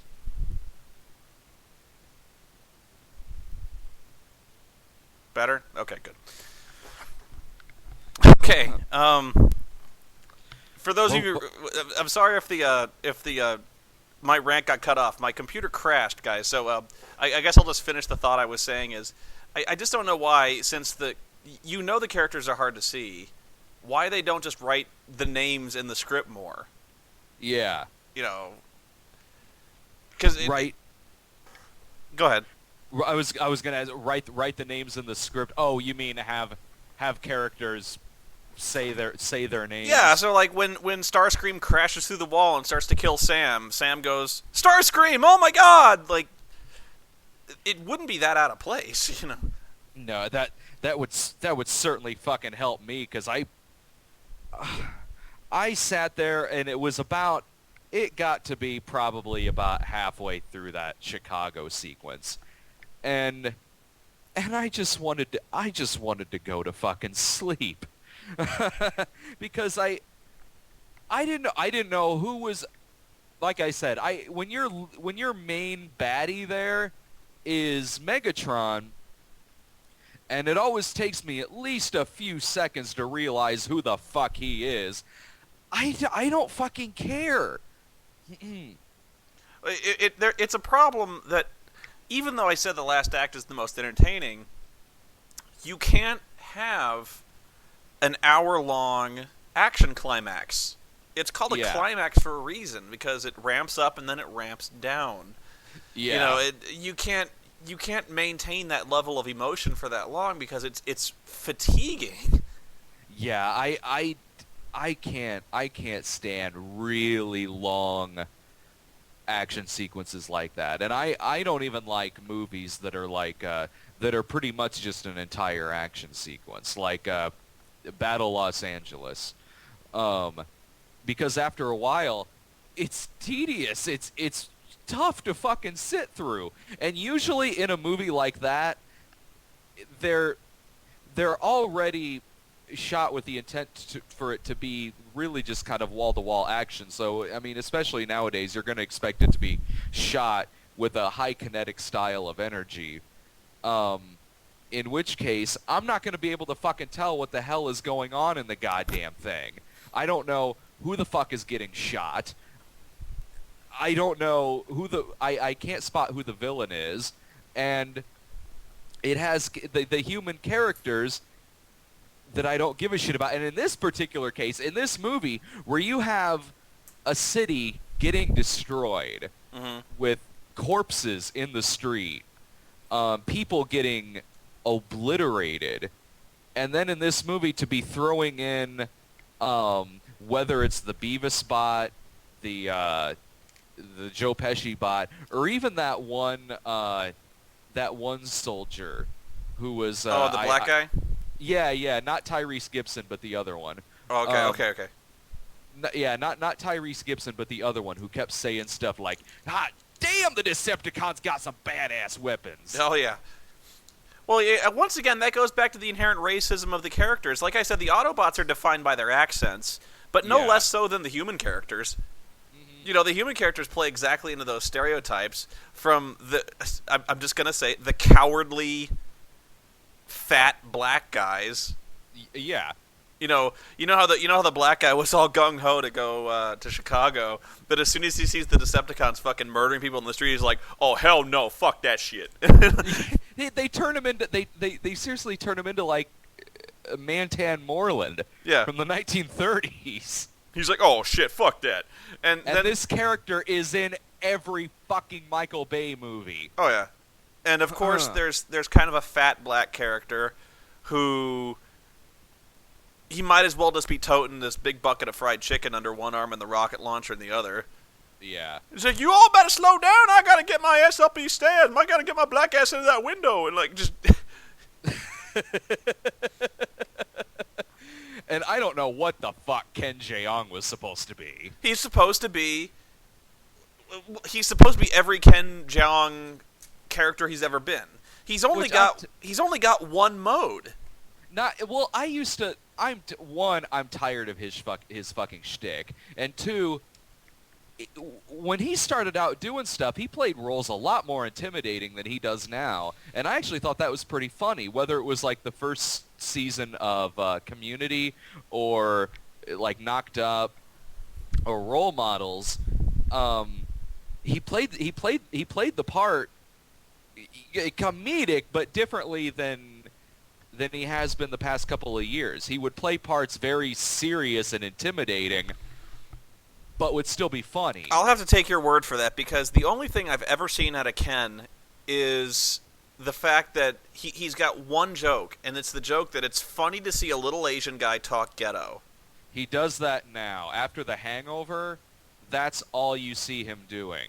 Even on Community, the second season, as soon as the second season of Community started, which I like that show, but once the second season of Community started, his character is completely different. They changed it to adapt to his character from The Hangover. Yeah, so he does the Dr. Ken thing where he's just kind of like an Ebonic-speaking little Asian guy who talks tough. Yeah, who talks tough, who's crazy and psycho and zany and really slapsticky. When Ken Jeong was first was first doing some movies where at least you noticed him. It was stuff like Knocked Up, Role Models, and again the first season of Community. And he would play the parts straight, completely straight, and he would be trying to be intimidating, even though no character in the movie thought he was, but he was trying to come across that way. And it was funny. It was really, really funny. And after The Hangover, that's all you see him doing. And then this deep Wang thing takes that to a whole other level, where he can't even be drinking something out of a fucking juice box and not make it zany with that fucking milk box. Oh yeah. That milk box that he had in the thing. I don't know why. It's seriously, it's that kind of humor that got a laugh in the movie I was in, where he does that thing with his tongue and the fucking juice box. It got a huge laugh at my screen. What I don't understand is, it's almost like that movie was custom made to make me just kind of squirm really uncomfortably in my seat. You know, I'm just like, I'm looking around at the people laughing. I'm like, are these people lunatics? Like, this is just ugly, and it's ugly and offensive and fucked up. I could tell. I mean, I was embarrassed being in that theater. I was embarrassed that I was in a theater that was laughing at that shit. I think I said in my video that the last time I felt this much like the smartest person in the room was when I saw Boondock Saints 2, because that theater, again, was eating the fucking shit up. I knew going into Transformers 3, when I saw a lot of the tweens and the teeny boppers who were in the theater, that they were gonna eat the shit up. Yeah, this is another reason I don't like going to those movies, because it makes me feel it makes me feel like a bad person, because I'm sitting around looking at there, and my snob mode just goes right out. And I'm not saying like I'm cinema snob, but I go around and I see people laughing at this shit, this dumb fucking stupid shit. And I look around and I go, I am smarter than every single one of these assholes. And I don't like thinking like that. I agree with what you're saying. I completely agree with what you're saying, because I felt like that too. Like, when the audience applauded at the end of it, I actually turned around. I didn't say it loud enough to where people would hear me, but I did turn around and go, really? Yeah, that's what I said is, that's exactly what happened at 2. I literally turned around and I yelled, really? Yeah, I did that too. I did that with this one, and I had to wait, because when we shot our video for it, we were in the parking lot, like with the other midnight screenings we've gone to. We leave the theater, we go to the car, we turn the camera on, and we start talking. And I had to, because it was packed. There were 2 showings of it, and they were packed. And I'm leaving this thing, and I'm like, I can't get into it right now. One because I got to save it for the video, and 2 because I don't want to feel like a fucking dick. Because I would, if you got me started like in the lobby or right in front of the theater, I wouldn't have been able to fucking stop. Like, Jared was trying to ask me some stuff, and I'm like, I can't do it. I can't fucking do it right now. Like we gotta wait till we get to the car, or else I'm not gonna be able to fucking stop. You're gonna take the plug out, and you're just gonna keep going. What? They're gonna pull the cork out of the bottle. It's just gonna spray all over the place. Oh yeah, and like I did say one thing, because he did say like, well, I didn't think it was the worst movie ever made. And I said to him, I was like, oh, there's a fucking compliment. Yeah, it's better than Night of fucking Horror.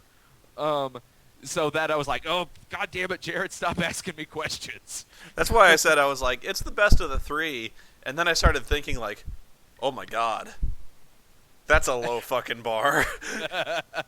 That's why I struggle to put into words like that it's probably a better movie than the second one. It is. It's better than two, but like I said, like I have to because like it is, but it's hard to put into words because when you say it like that, it makes it sound like you liked it. Yeah, it makes it sound like an endorsement, and fuck that.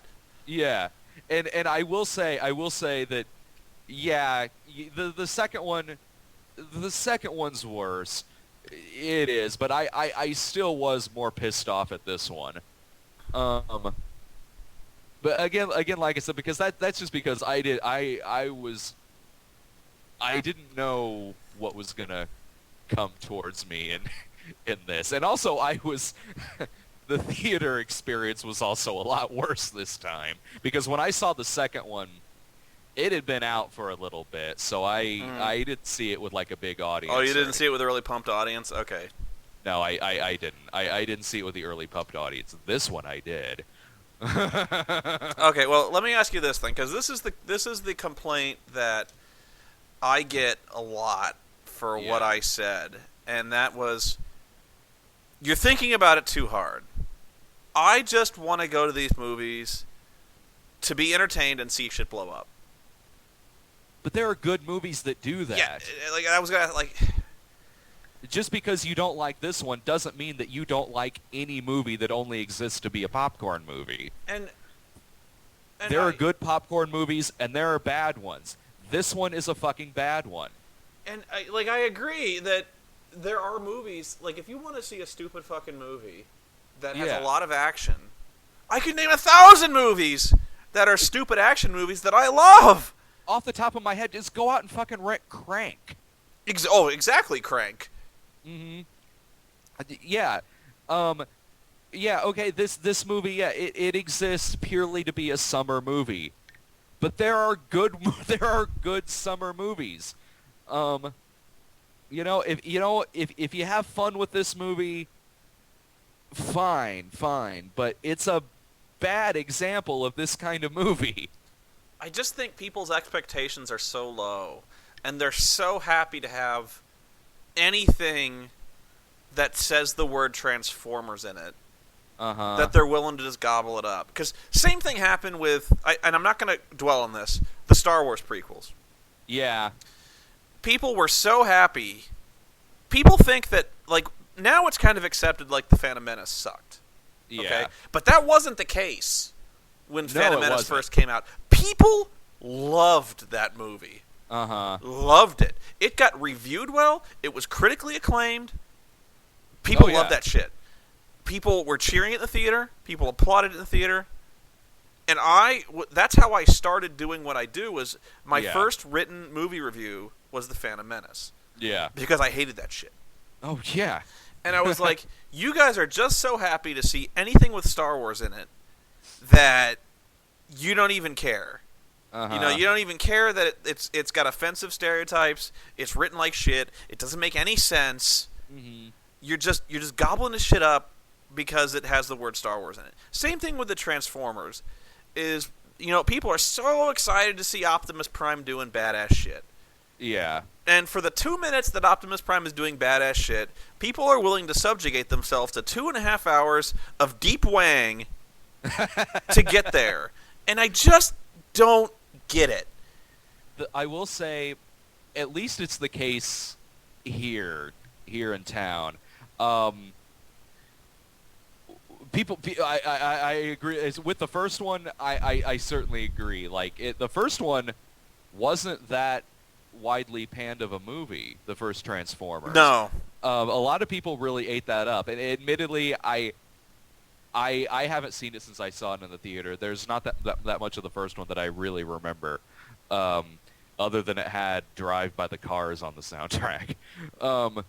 But I will say that at least here in town, the sequels of this movie, by the time Revenge of the Fallen came out, really diehard fans that I know of the second. I'm sorry, of the cartoon series. We're pretty quick to dismiss the second movie. I don't. Did you get a lot of flack for trashing the second movie? I didn't get flack, but I did get a lot of. I just want to see robots fighting. I got a lot of that. You can do that. You can do that well. Exactly. But first of all, there's not that much. You have to sit through so much shit in that goddamn movie. And that's what I meant was. You know what? I was like, the last hour of this movie is robots fighting. It is. And I'm okay with that. Uh-huh. It's still got way too many of the human characters in it, but you know what? The last hour is robots fighting, and that's done well. Yeah. But you gotta sit through some shit to get there. You gotta sit through fucking mailroom montages. You gotta sit through fucking Malkovich. You gotta sit through some of the most sexist, racist stereotypes. And by the way, I was talking about misogyny. I didn't even get to the shit where fucking Frances McDormand. If you don't believe this movie is misogynistic, the sexual assault that Frances McDormand endures in the end credit sequence. Oh yeah. Where she basically just gets molested on camera, and people are like, a woman just got victimized, and I'm like, what the fuck? Yeah, and apparently, how did that even go? Like, her and Totoro had shared some drunken night together or something like that, and at the end, he sexually harasses her at the end of it, but then she kind of smiles and like, oh, it's okay, whatever. Dude, I was so not cool with that. Me neither. I was like, these guys are federal agents, and he basically like put his fucking cock in her mouth. Like, yeah, I was sitting there like by the time like when that first came on, I was like about on the way out, and that came on, I stopped, and I'm like, what the fuck? Oh yeah, exactly. I was like storming out of that theater with a full head of steam, and all of a sudden Totoro starts like grabbing her ass, and I'm like, oh shit, what the fuck is this? That's what I did. Like, what the fuck was that? I should have known something was going to happen in the credits, because that happened in the second one too. Like, it cuts to directed by Michael Bay, and then goes back to Wiki back in college with Rainn Wilson. What the fuck? And oh god, I was, not only was I so fucking pissed off when the third one ended, but when Brian and Jared, who I went to go see it with, they were sitting there like, oh, maybe there'll be something at the tail end. And oh, fuck you. I'm like, fuck the both of you. I'm getting the fuck out of here. You guys cannot be fucking serious. With Thor, I sat through the credits. Transformers 3, fuck your ass. Yeah. Like, I don't give a shit if there's something at the end of this fucking movie. You think I really want to sit through 20 minutes of computer animator credits to get through some shit at the end? And that's the second time that's happened to me this summer, because when I went to go see Green Lantern, the group of people who I saw it with were like, maybe there'll be something at the ending credits. I'm like, you stop doing this in every fucking movie. This movie sucks. I gotta go. Do you really care? Do you really?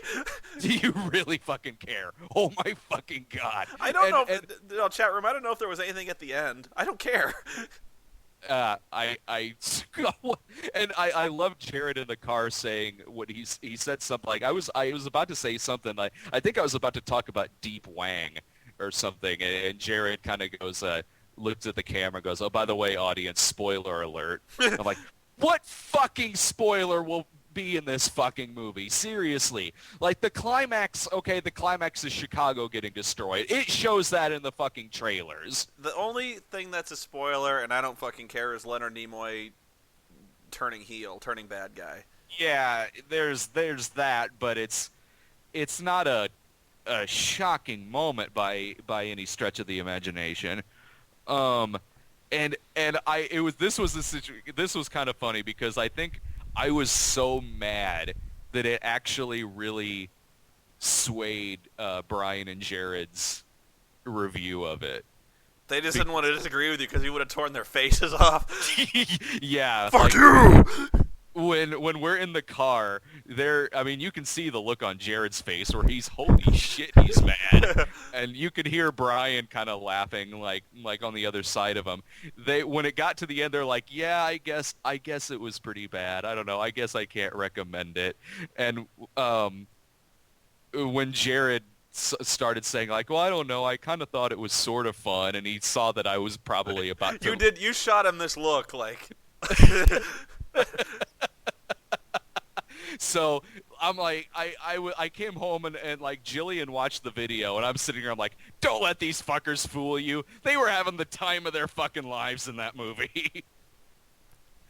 I have seen the Brad Jones death stare, and you gave Jared that one.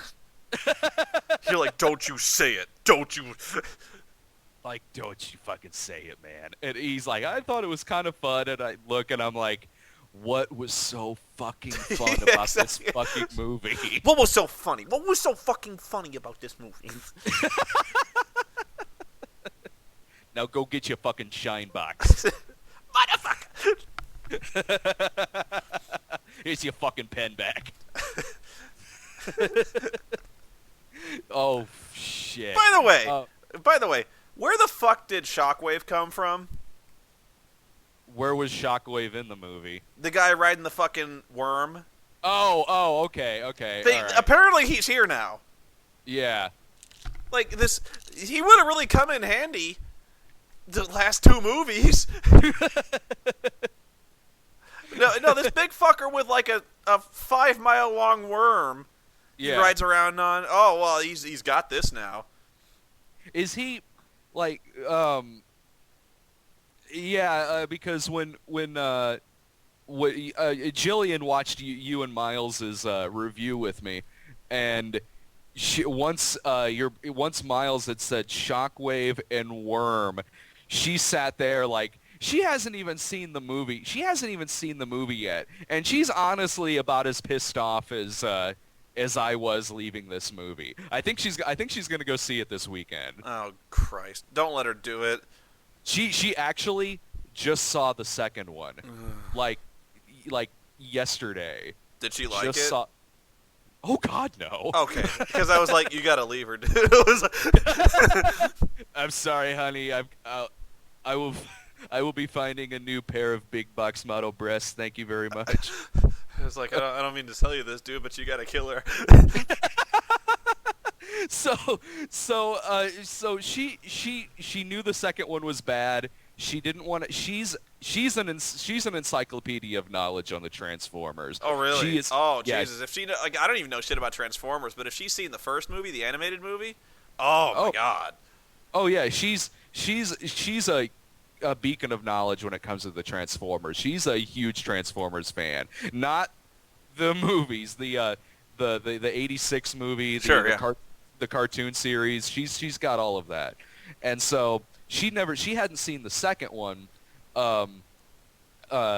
because she just heard it was bad, and she didn't want to get pissed off at it. Mm-hmm. And so I come bursting in the door at 4 in the fucking morning. She's laying on the couch. You burst in like Nick Cage in Deadfall. Ah! I did. I burst in like, God, this movie's trying to kill me, man! Someone tried to kill me, man! Motherfucker! Ah! And so I'm sitting there like I can't even like. I'm like, I can't even go into it again. I'm like, honey, you're probably just going to have to watch the fucking video. And I'm looking at her, I'm like, are you going to go see this? And she said, like, I don't know, I haven't seen the second one. And I'm like, you don't need to have fucking seen the second one to see this goddamn movie. You saw the first one. Huh? If you've seen one of them, you've seen them all. Yeah, I'm like, you don't need to see the fucking second one. And she was like, I heard the second one was bad, but I don't really know why. She goes, why was the second one so bad? And I was like, really? No one's told you about like skids and fucking mud flap?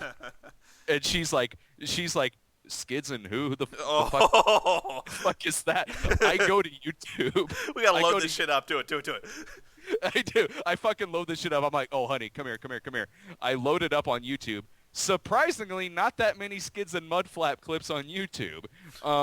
But so I find one, and it was them giving shit to the college roommate where they're like, "That's because you're just a big pussy ass bitch."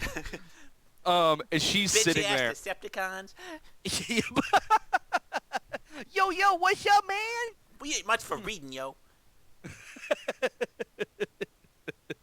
Oh my fucking god! So so I fucking load this shit up, and I show it to her, and she's looking at it like just like she's about to cry. Oh, like no doubt. like huh? No doubt. Oh yeah, she's like I rarely have seen in person somebody's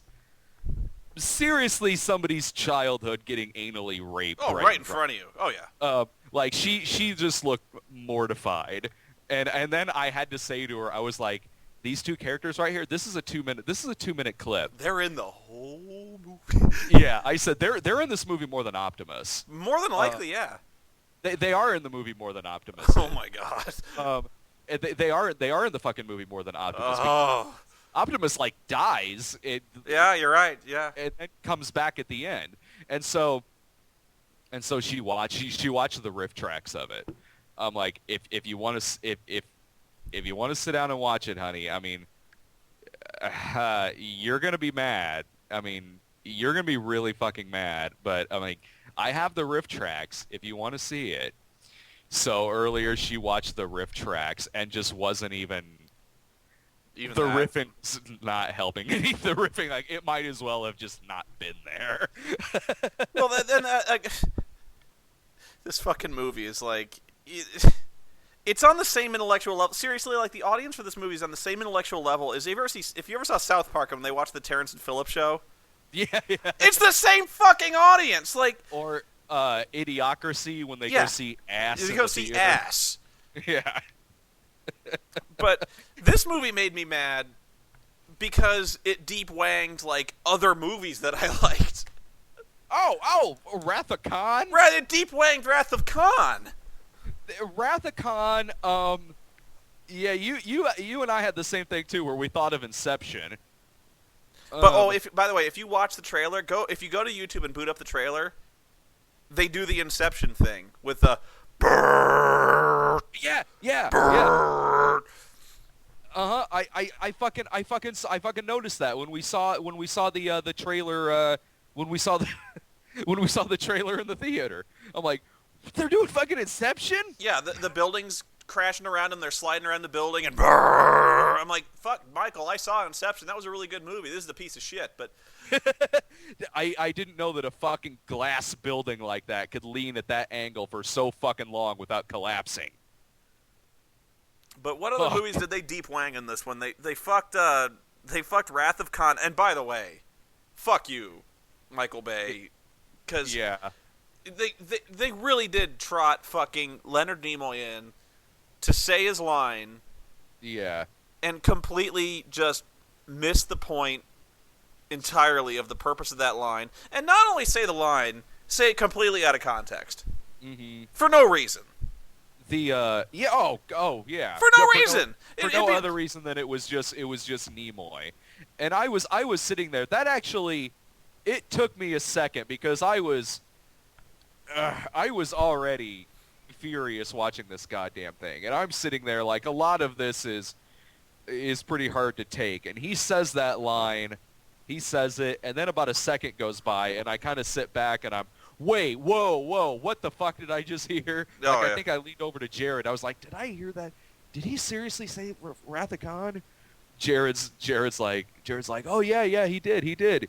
I'm like, oh, you gotta be fucking kidding me. And that's when Jared leaned back over and was like, you look like you're really not having a good time during this. I almost burned the fucking theater down at that. Seriously, if I was gonna walk out, that would be it. That would be the moment.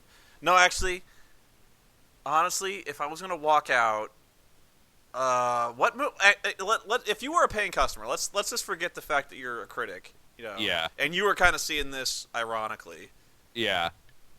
If you were just if you open up the newspaper and was like, I'm gonna see a movie, I'm gonna see Transformers 3.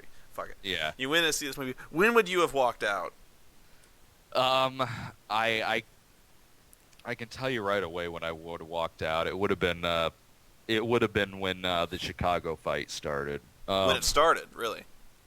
when it started because I had sat through so fucking much, and I knew that the last hour of the movie was going to be that. I knew that was going to be the last hour of the movie.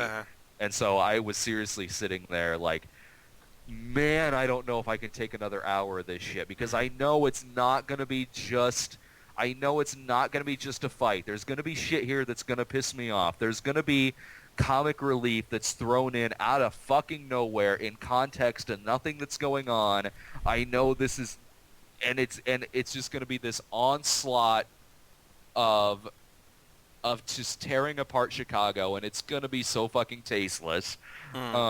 So that would have been, if I was the type who walked out on a movie. I've never walked out on a movie before. Never. I've walked out of two. One was The Phantom Menace.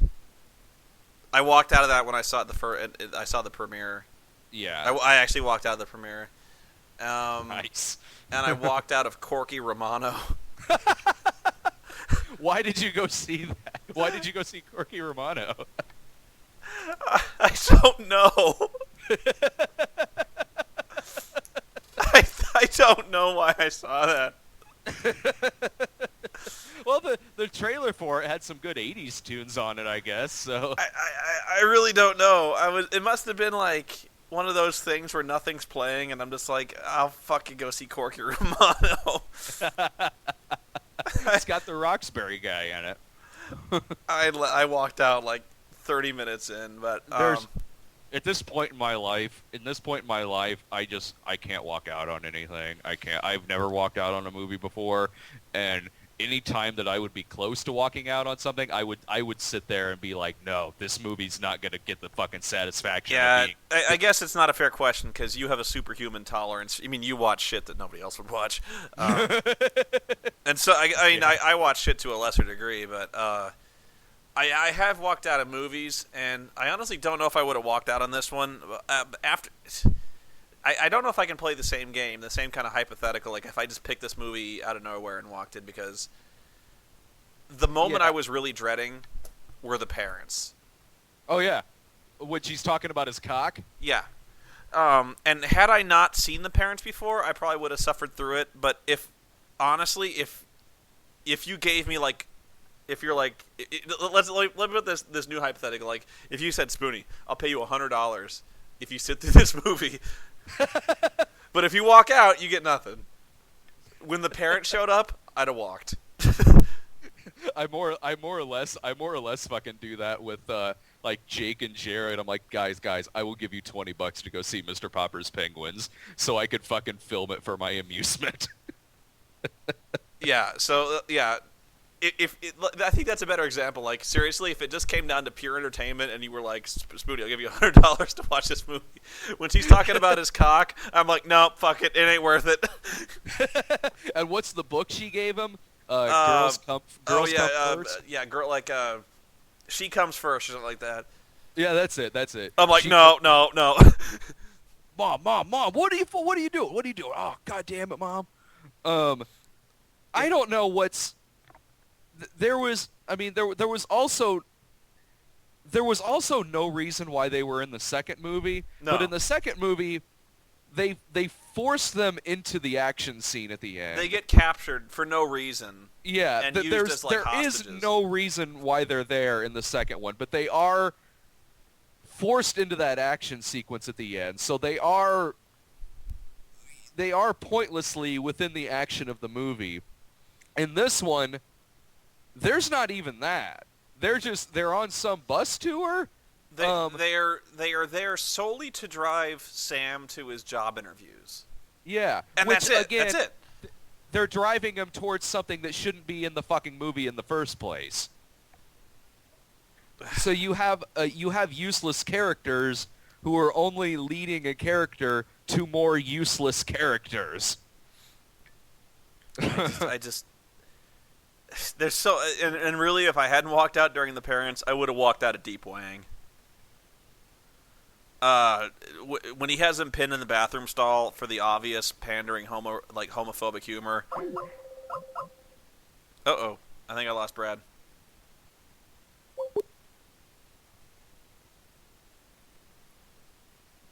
You still there? Yeah, I'm here. Oh, sorry. No, I think it's my upload. I'm streaming at the same time. I think I'm losing you. Oh. If I hadn't walked out during the parents, I would have walked out at Deep Wang. I really was digging my fingernails into the armrest at Deep Wang. They do. I noticed this. Well, like Jillian was watching the second movie, and they do the same fucking gag. Oh yeah. They do the bathroom gag in the second movie. It's a lot more over the top in the second movie with the midget border guard, the guy who works in the deli with the weird teeth. Yeah.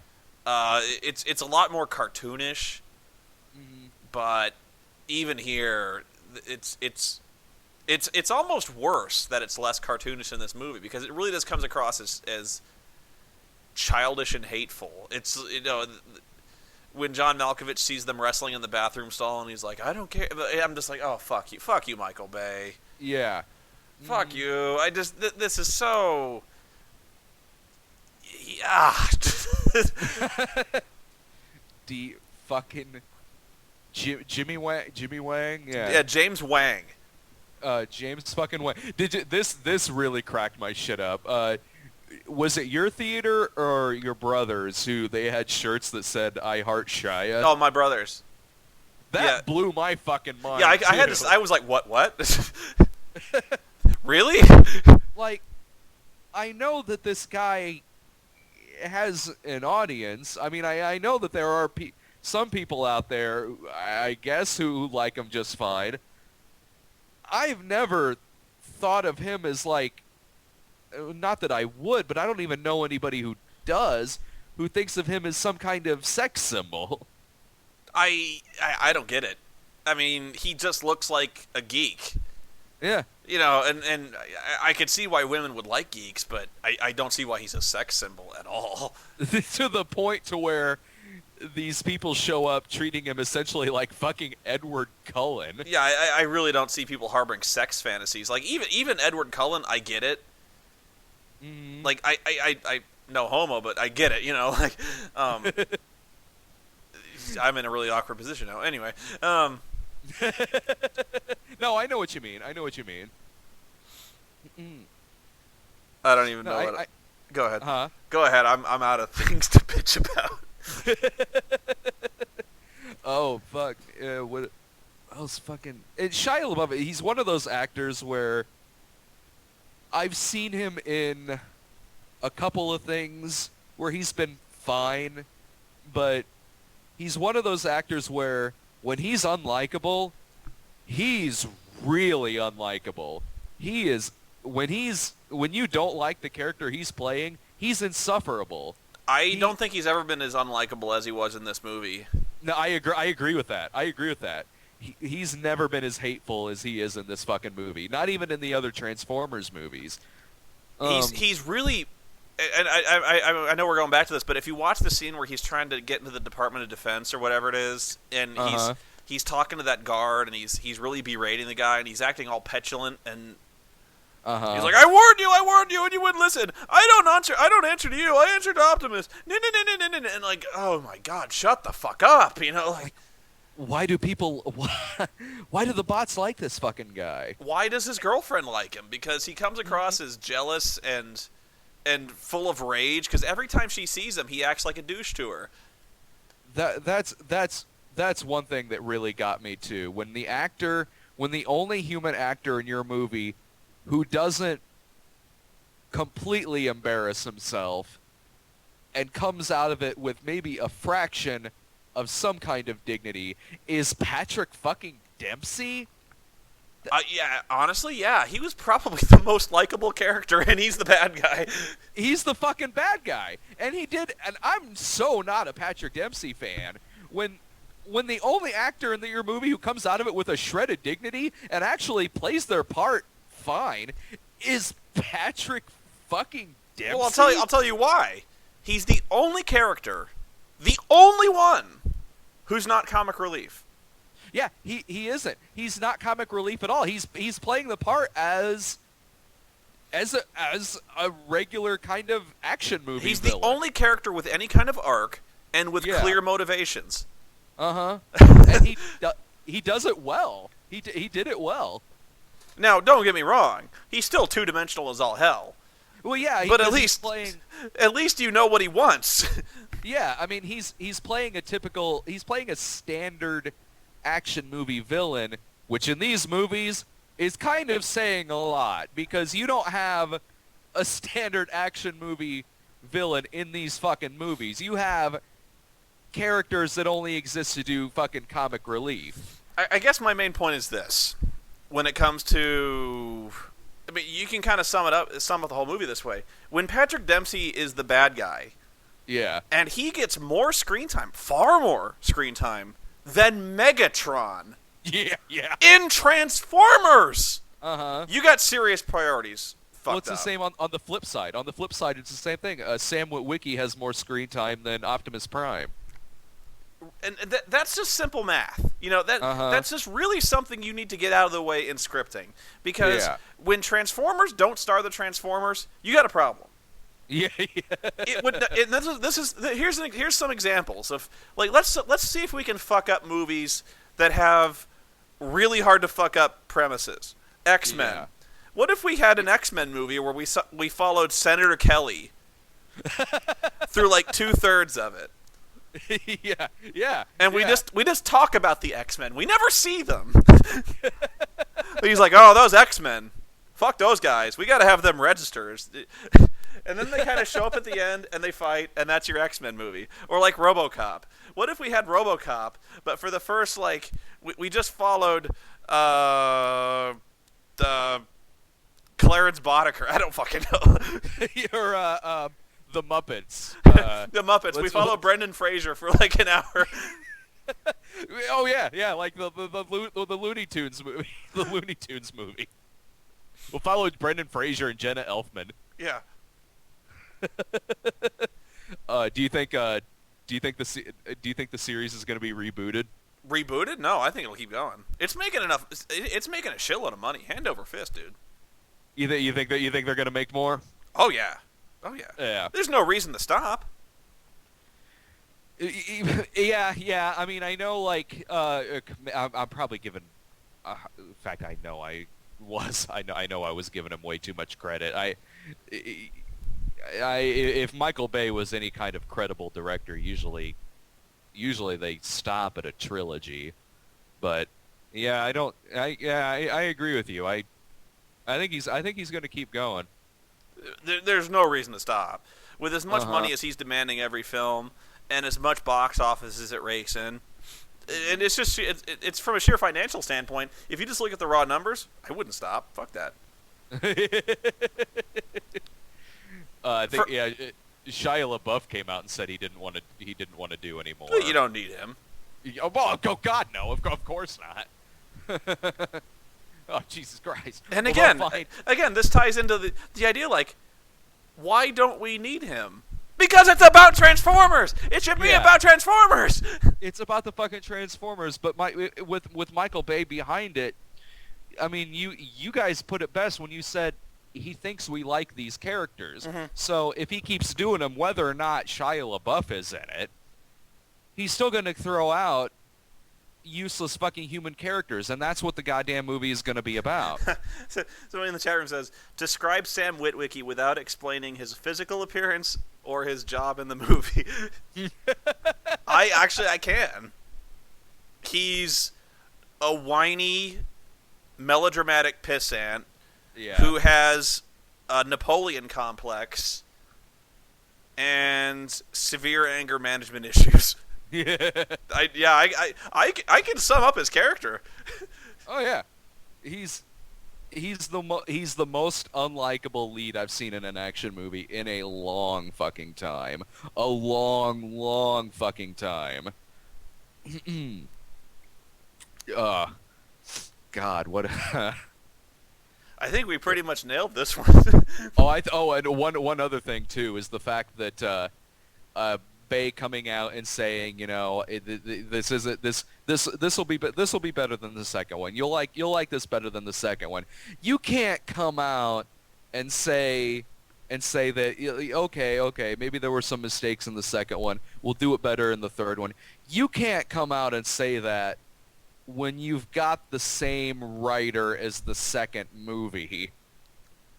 It's the same fucking guy who wrote the script. In fact, the guy who the script for the second movie was written by a couple of people who have done pretty good things. Star Trek. They wrote J.J. Abrams' Star Trek. But then they hired on as a third writer Aaron Kruger because he said he had an encyclopedic knowledge of Transformers. So they hired Aaron Kruger on here, and that's where you got your Skids and Mudflap from, is this writer, is him. That's the kind of writer he is. There was one guy who they were working on that John Carter of Mars movie, and when Transformers 2 had come out, they said, I know that most of the stupid shit in this movie is from this guy because the studio tried forcing this guy on us for John Carter of Mars, and this is exactly the kind of shit that he wanted to do with it. And he is the sole writer of the third movie. And now he's, I think they're now attaching him to a remake of Videodrome. Oh, no. Yeah. Oh, no, you take that back. No, I'm dead fucking serious. If you go to this guy's IMDb page, it says... That's one of my favorite movies, you son of a bitch. No, you, like, this. I don't care if you're lying. Say it's not true. Say it's not, I will say this. It's not like it's only in development, so it might not happen. Fucking Videodrome is brilliant. Videodrome's fucking great, and you're gonna get fucking Aaron Kruger? Aaron Kruger is gonna rape Videodrome? Aaron Kruger, the guy who did you shouldn't have told me that. This guy, he also wrote Scream 3 and 4. Oh, you shouldn't have told me that. Oh yeah. Yeah. Oh. Let me double check. I mean, I know at one point it fucking said this. It's not true. It's impossible. He's gonna deep wang Videodrome? Oh yeah. Yeah, you'll get Ken Jeong playing James Woods. Videodrome, there it is. Oh no. Only in this might make you feel better. It's only in development, which means it's possible this could never fucking happen. Oh god. If I have to make a fucking road trip and assassinate I shouldn't even say that online. What else did he wrote Reindeer Games. Well, that doesn't shock me. He wrote Blood and Chocolate. The Brothers Grimm, he wrote that. Oh my god, somebody has to stop this guy. He wrote The Ring. He wrote the American version of The Ring? Yeah. No shit, I like that one. I know, I like that one too. Well, I guess the sun shines on shit every once in a while. God, broken clocks right twice a day. Yeah. As for burying previous movies in the series, what's funny is Shia LaBeouf is actually kind of controversial because he's come out and said he didn't like Transformers 2. He said the same thing about Crystal Skull. And Crystal Skull. Yeah. And what's funny is Harrison Ford told him to shut the fuck up. He did, really? Yeah, he came out and said, I think he called him a fucking idiot. Like, literally, he called him, like, quote, a fucking idiot. Because, really, it's kind of one of those things you're not supposed to do, even if the movie you're in does suck. Yeah. He kind of threw I remember he kind of threw Harrison Ford under the bus with that, too, where he said something like, even Harrison agrees with me, or something like that. He's like, don't bring me into this. Yeah. Don't you bring me into this. You made this bed, now you sleep in it. By the way, for those of you watching, that's just something actors don't do, is come out and say the movie they're in sucks. Yeah, I mean, not if they want to keep working. Oh yeah, yeah. Privately, I mean, fine. Yeah, if you want to tell your friends, sure. Just don't go on fucking record. Especially, what the fuck is with Spielberg trying to shove this fucking guy down our throats? What, Shia LaBeouf? Yeah. He sees something in that guy. It's something similar that I actually ragged on Martin Scorsese for a long time, because Martin Scorsese kind of handpicked Leonardo DiCaprio and put him in like everything. Yeah. He's still kind of doing it. Yeah, he still does. And I didn't see it for a long time because he kind of had that Titanic stigma attached. Yeah. And he wasn't. You know what? Wasn't even really that bad in Titanic. I just didn't like Titanic. Yeah. But yeah, it's just kind of one of those things. Yeah. When like Gangs of New York came out. Yeah, Gangs of New York is the one I felt he was most miscast in. Where he just didn't look like... It was meant to be like a tough gang member type mentality. He's supposed to look like a street fighter. I was supposed to believe that Leonardo DiCaprio could fuck me up with a knife, and I didn't buy it. Yeah. I was kind of that way too. And also, I forget a lot of him in that movie too, because especially when you put him next to Bill the fucking Butcher. Oh, yeah. Yeah. Yeah, that was the problem, because I was rooting for Bill the Butcher most of the time. I know, me too. God, Daniel Day-Lewis is Bill the fucking Butcher. I did like him more in The Departed. Everyone's saying that The Departed was good, but I liked The Departed when it was called Infernal Affairs. I still like The Departed. Yeah, I did too. I liked him in The Aviator. The Aviator was okay. Just that's a challenging movie to get into, really. The Aviator? Yeah. I only see it, especially if it's something that I'm seeing for the first time within the past 5-6 years, whatever. I really only see stuff once. Like, it's pretty rare that I go back and watch a recent movie for a second time. And so The Aviator, again, I saw it the one time. I got into it when I saw it. Future. We've in the future. We've in the future. Okay, anyway. I think we're rambling pretty far afield, so fun though it is, I think I'll give you something short enough to post. So let's do closing thoughts on Transformers 3. Why don't you go ahead? My closing thoughts on Transformers 3? Yeah, so we can finally put the final nail in this piece of shit. Oh, it's like I said in the video. Now I know what it was like for sending my friends to go see Popper's Penguins, Judy Moody and the Not Bummer Summer, and all that other shit, because this is a movie who's made for someone who's fucking 5. You know, you'd think that, but with the amount of charred fucking corpses in this movie, the arterial spray, which by the way was new in this movie, all the Decepticons like fucking drooled. Oh yeah, what was that with the puking Decepticon? I don't know. I think that was Shockwave, really, with the drooling. But they all drooled. Uh-huh. Oh, I remember something I was going to mention. I'd never seen this before, and I don't know how transparent the villainy on the Decepticons was, but did you notice when they go see Megatron in the desert, like, there was this fucking ugly Igor-shaped looking Decepticon that was all kind of, yes, master!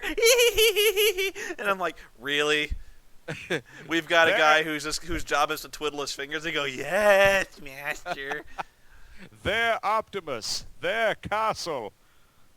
Yeah, I did notice that. I did. I did fucking notice that. Christ on a cracker. I still think that he has this mentality of that Michael Bay doesn't know that shit like that is dark.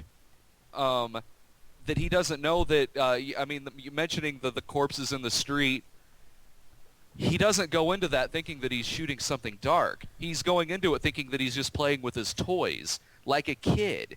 Like a kid is killing something with his own toys. And that was the problem with, despite the fact that it's dark, the slaughter in Chicago didn't have any gravity to it.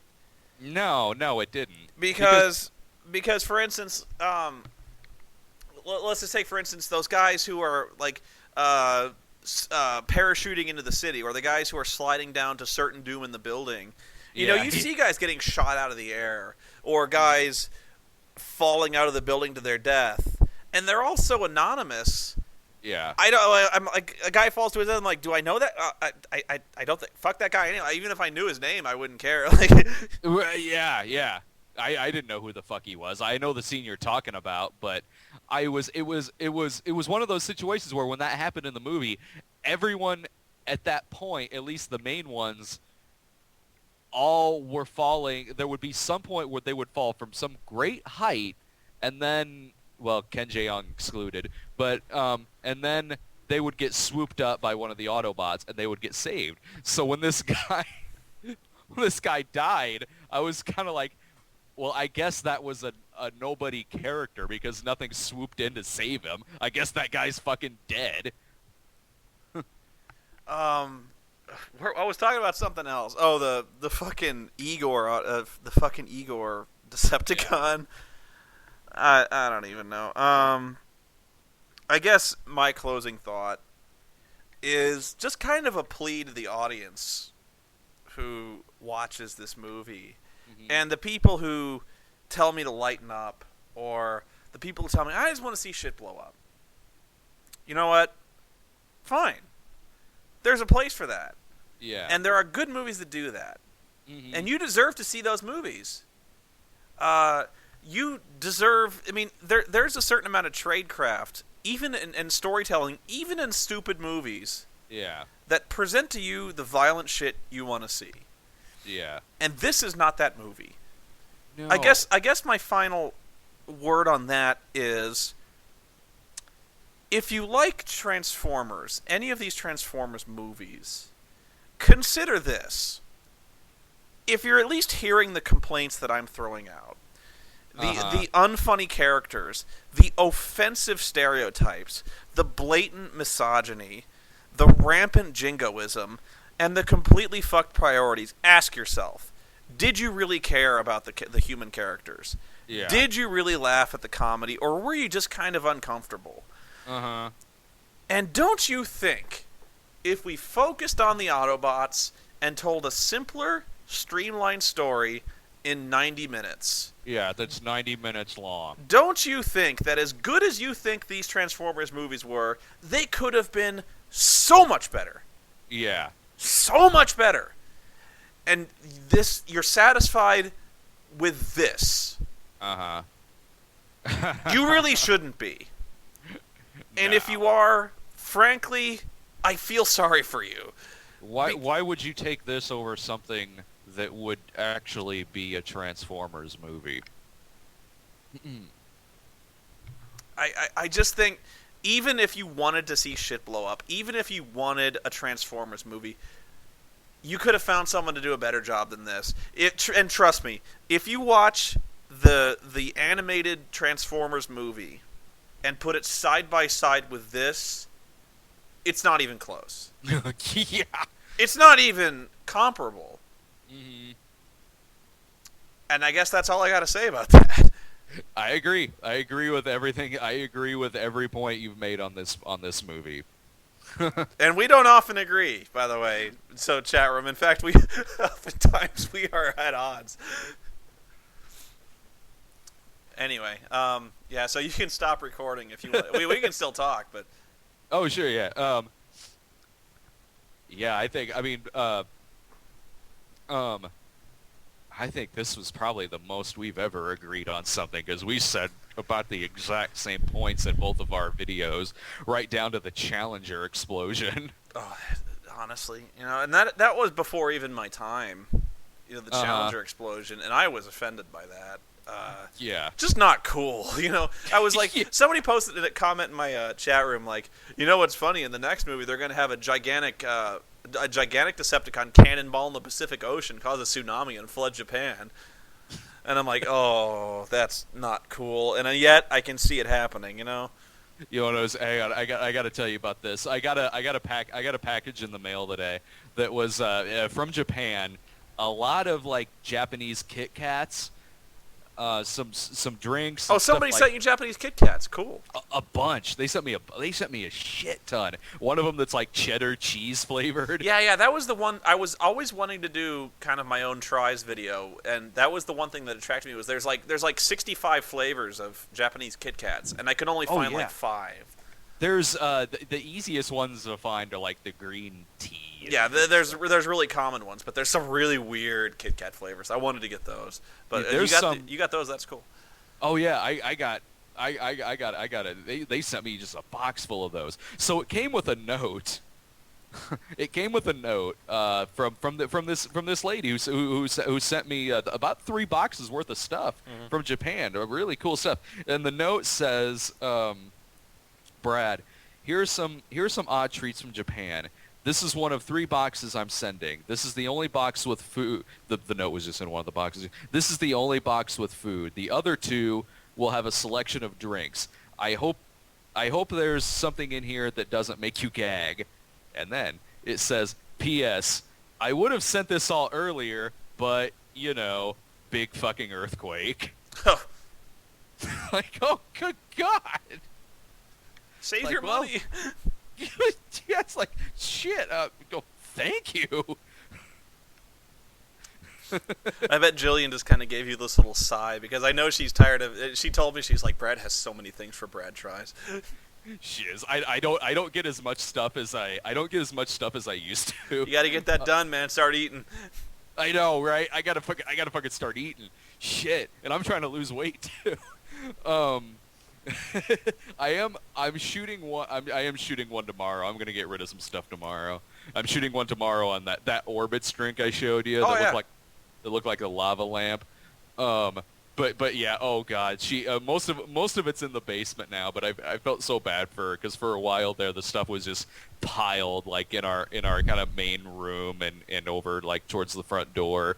I felt so bad. She's like, "Are you ever gonna eat this shit?" And I'm like, "Are you kidding me? That's a lot. It's like 12 boxes."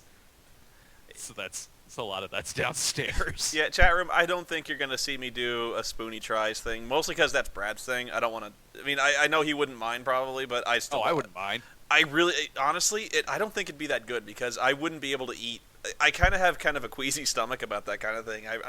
Maybe you'd think that's funny, like, watching me vomit. That's yeah, I mean, like, honestly, that would... that would probably get a reaction from the audience, because most of my audience, they do tune in to see me get upset when something's really bad. Because the one time I did eat something on camera was the bell pepper in Hell's Kitchen. Yeah. And I didn't vomit, but I spit it out. The only thing that I spit out was the fried pickles. Oh, the fried. What was it? Pickled vegetable, was it? Did I try? Oh no, that was Lord Cat. I'm sorry. Oh yeah, he did that. He did the pickle. Yeah, mine was the episode at the fair the fairgrounds where I got the deep fried pickles, and I spit it. I fucking hate pickles. So like I can't do it. I can't fucking do it. That actually kind of worked out, because we were outside and I was able to just spit it on the ground. Usually I'm at home and I can't be like, well, yeah, I'm gonna spit this out on the carpet. Jillian will love that. Surstroming is the only thing I can think of that you wouldn't even put in your mouth. Surstroming? Yeah, which you know what that is? That? It's basically canned rotted herring. Oh, okay. Oh, right. It's it's really poorly preserved fish. Yeah. It's like the first ever technology for preserving fish long term. It's horrible.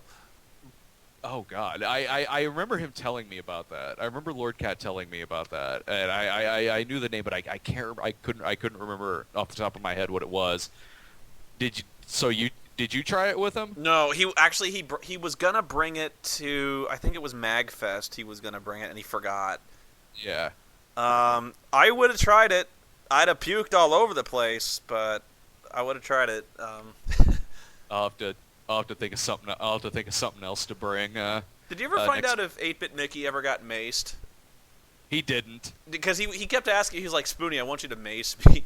Yeah. And I'm like, I'm not gonna mace you. He's like, Spoony, you gotta do it. You got to. And I'm like, why? He's like, it's for a video. Yeah, because I remember you were trying to talk him out of it, or at least give him like a realistic explanation of. Oh, it was like, you think you're gonna get maced, it's gonna be 30 seconds, it's gonna be funny. I'm like, serious, this shit soaks in your skin. It's gonna be with you all week, and you're gonna be fucking pissed off. He's like, I don't care, let's do it. How many times are you gonna do this with friends? And I'm like, I'm not gonna mace you, Mickey. I couldn't have fucking done it, because when you mace somebody, some of it still gets on you. Yeah, I mean it's a spray, and it gets in the air and it gets in your face, and I'm like, I don't want to. Even if we're doing it outside, I don't want to mace myself. He was gonna have Holly do it, and Holly was gonna do it. I think she was really looking forward to it. She was gonna do it, and then like on the last day, he had some second thoughts. He had some second thoughts. I think he kind of realized that it really was gonna suck. Well, when he first asked me, we still had like a day of shooting to do. Yeah. And I'm like, well, first off, I'm not going to mace you on the day we have shooting tomorrow. Oh, yeah. You're going to look like a fucking drug addict the next morning. Your eyes are going to be all bloodshot, like, what the fuck? Oh. Yeah, like hungover Peter Pan. I still don't know what like, if it was just a video where it's like 8-bit Mickey gets maced. I honestly don't know what the point of it was, but that's what I was about to ask, because I can't remember what the context was. I kept asking him, I'm like, why do you want me to mace you? And he's like, it'll be funny. And I'm like, yeah. I don't care. 8-bit Mickey tries mace. I don't know, maybe I should have, but I was like, I like you, Mickey. I don't want to mace you. You know, right? It'd be like Tom being like, Spoony, kick me in the nuts as hard as you can. I'm like, I don't want to kick you in the nuts. You're my buddy. I can't kick you in the nuts. God. Oh, man. Somebody said they're sending me some foreign chocolate bar that's called Sallow. I'm wondering if this is going to be chocolate. You got to recreate the scene then, where you got that big, you open your mouth and you got the chocolate all around. Like, Yeah, quick, show me a shit-eating grin.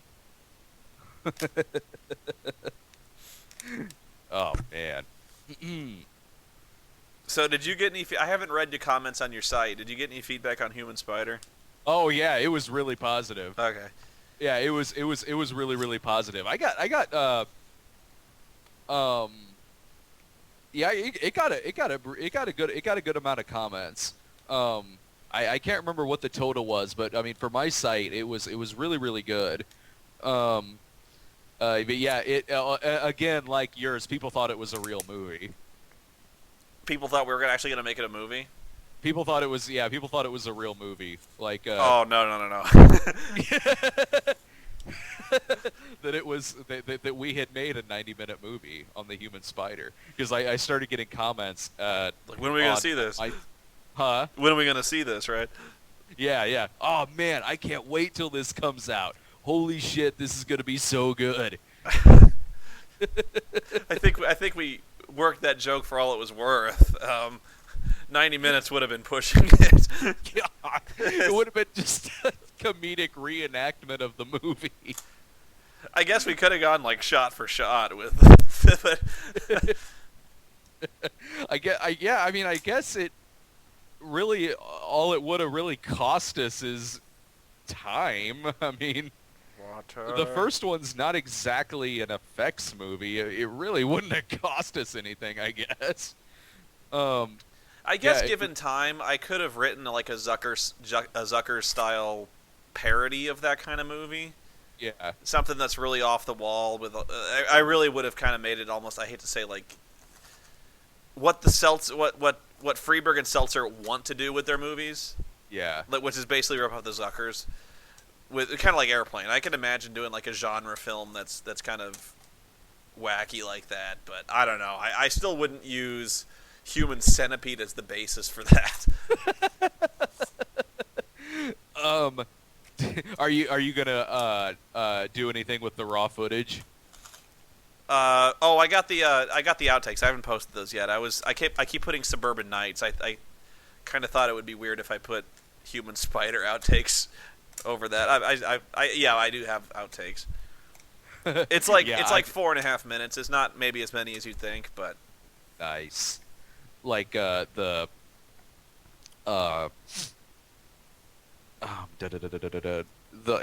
part. I'm trying to think of what did we shoot that wasn't in the video? Like you on the phone. Yeah, me on the phone, pretending like I was on the phone.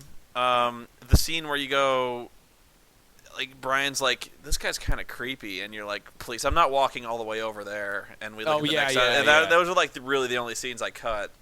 Yeah, that was it was when we watched it. We watched it over at Brian and Sarah's, and it was fucking funny. Like the part where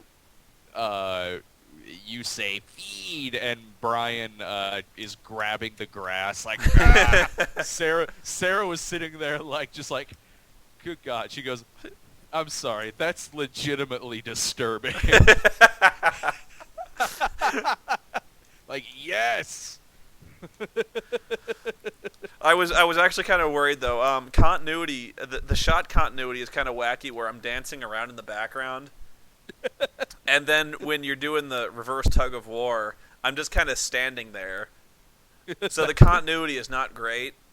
I should have really backed out of the shot. I really should have backed out of the shot when I did that, but it's not too bad. Yeah, I didn't notice, and Brian is huge on like continuity, and so he notices shit that I would never notice, and he didn't notice it. What else? Oh, I never did say human spider first sequence. I should have thought of that. First sequence. But yeah, man. there will not be a human spider movie. Well, even if you decided to make one, at least you know now I have no fucking shame. It would not be a good movie, guys.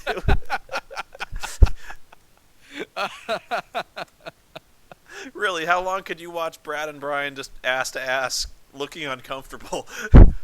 No. That's a fucking fan fiction that writes itself. But yeah, I've just been posting the Suburban Night stuff on my site this week all too. Day? I didn't do it. I didn't even do a Snob video this week. I still got to do.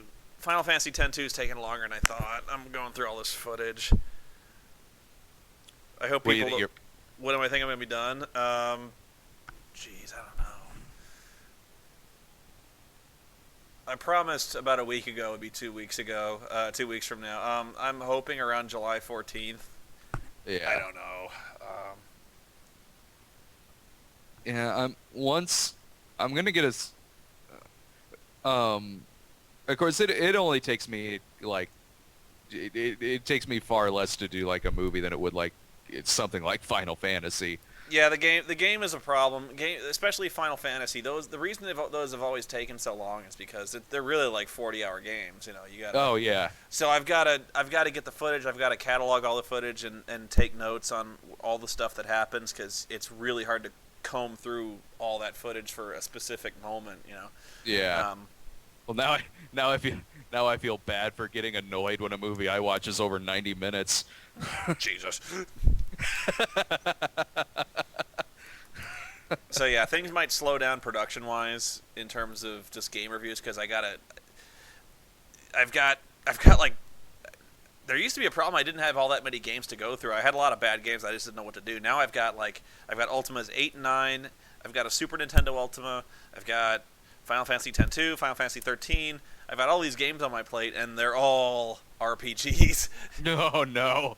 Nice. So it's taken me a long time to get through. So production might slow down a little bit. I'm trying, though. Oh, sure. Yeah. I just got I don't plan that far. I mean, I have a list. Well, kind of like what you just said. I got a list of stuff, but not in any kind of order or anything.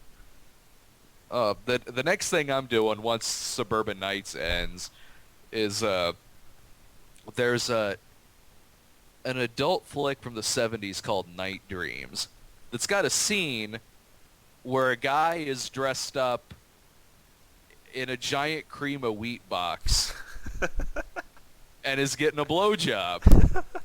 and it's a black guy. So just like the cream of wheat box, it's got the face cut out on the chef and his head is sticking through it. Like, what the fuck? And I haven't seen the rest of the movie. I hear the rest of the movie's batshit crazy too. I've only seen this one scene. I saw this one scene and I'm like, all right, That's what I'm fucking doing next week. Yeah, Con Bravo. I gotta get. I think I promised I was gonna do a game review for Con Bravo. I don't think I'll be able to do that, but I will have, if nothing else, for Con Bravo, I will have a movie based on a video game review. That I can do. Nice. But yeah, I think Final Fantasy X-2 will be just before I leave, and then I'll have. I can't say what it is, but when is Con Bravo? let me check. It's like very end of July, like 29th. I think right something on. like that. Shit, 29th. That's my high school reunion. The next con that I have is August, flashback weekend. And I don't really have too much coming up in the way of that. Just that in August. Yeah, I got a couple things this year. I'm still trying to work out. There's a thing in Austria which I was invited to. I don't know if that's finalized yet, so I can't keep saying I'm going to it until it's. Nice. That's a long way to go. I really don't know if they're going to Yeah. fly me out there for yet. So so I don't want to say 100% for certain I'm going. But that would be fun. I've never been out of the United States except when I went to Mexico one time as a kid. I've never been out of the United States. I don't think I could. I don't think I could be on a plane that long. I really don't. Like for me, oh god, me with my huge ass fear of flying. Oh my fucking god. Statistically speaking, it really is the safest way to travel. It's true. But in my defense, I also really don't like being in a car. No, I know you don't. So I do. I am legitimately terrified of most forms of travel, except the train. I love the train. You should watch Unbreakable. That'll fix you. I did see. I don't like trains anymore. I did in Unstoppable. Unstoppable as well with Denzel Washington. The train won't stop. I gotta stop the train. I'm Under Siege too. Well, there's nothing bad's gonna happen to you on a train with Steven Seagal. Exactly. I could totally outrun two trains colliding each other. I honestly, my biggest worry on the if there's a flight to Austria is what I'm gonna do. Like, boredom, really, is just trying to keep myself occupied. On the plane? Yeah. I mean, I've got books, I guess, but I'm gonna try. I guess I'm just gonna bring a whole roll of DVDs and try to find some way to bring my laptop. Oh yeah. That's what I do when I'm on when I take the train. Usually, a lot of times I sleep on the train because I tend to get like an early train out, so I can just go right to sleep. Like oh god, yeah. When I go up to Chicago for flashback, it's on a Friday. I got to take like a 6:30 train, because I've still got a midnight screening, for. Fuck, I don't even fucking know. It's mid-August, so it's probably something terrible. Oh, dude, this week I was looking at what comes out today. What is it's like Monte Carlo And Larry Crown. Oh, We didn't have to do those because the theater here that normally shows that shows all the midnights, those movies didn't go to that theater. They went to the one over on the east side. Which sometimes shows midnight showings, but not for Larry Crown and Monte Carlo. wait. Chat room. What can't I have on my laptop that I could get arrested for? I don't have, I don't think I have Serbian anything film. illegal. Gonna bust out this copy of a Serbian film. Like, if you're talking porn, I don't have any porn. Kitty porn? Start I don't watching- have kitty porn on my computer, okay? Jesus Christ. God. I'm gonna pop in some classic Tracy Lords. Thank you very much. You know what? Seriously? Vanilla porn occupies me just fine. I don't need to get weird. No wonder you never asked to borrow my copy of Caligula. Oh, I've got Caligula. I don't have the Blu-ray, but I have Caligula. I think the movies next week are it's Horrible Bosses and The Zookeeper. Oh. You know something? The Zookeeper actually does not look horrible. I haven't really seen anything on it, so all I saw is like Kevin James, a bunch of talking animals, and I was sort of like, oh, okay, well, I think I'll send Jared to this. Okay, somebody in the chat room mentioned, says the person who has a Bible Black DVD and a fleshlight. Okay, first of all, the Bible Black DVD was a donation. Now, the fleshlight, I think I actually mentioned this in a commentary. If I did, I'm sorry, but the fleshlight, I've never commented on where the fleshlight came from, because there's two ways you could take it. One is that it's mine. Yeah. And that I bought this fleshlight either as a prop or I put my cock in it. Okay? That's story number one. Story number two is that I borrowed it. Uh-huh. So now you have I'm just borrowing it. Now you have this narrative where I have a friend of mine and I bring this up. Do you have a fleshlight? Why, yes, I do. Yes, I do, as a matter of fact. Could I borrow it for a while? Depends. When am I getting it back? Yes, you can. Oh, that's beautiful. So it's either mine, or I have a friend who's very willing to loan me his sex toys. Gonna need it back by the weekend. And honestly, admitting that it's mine is probably the less weird of the two. Yeah. So I'm not gonna say.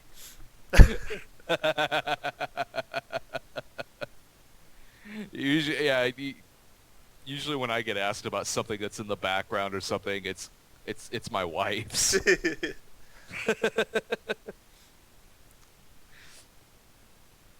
Like all the anime stuff, and one of her guitars popped up in the background, so someone sent me a message asking me a bunch of guitar questions. Uh-huh. I'm like, I don't know. I didn't even know it was back there. I don't play guitar. I should sell the fleshlight on eBay and offer to autograph it.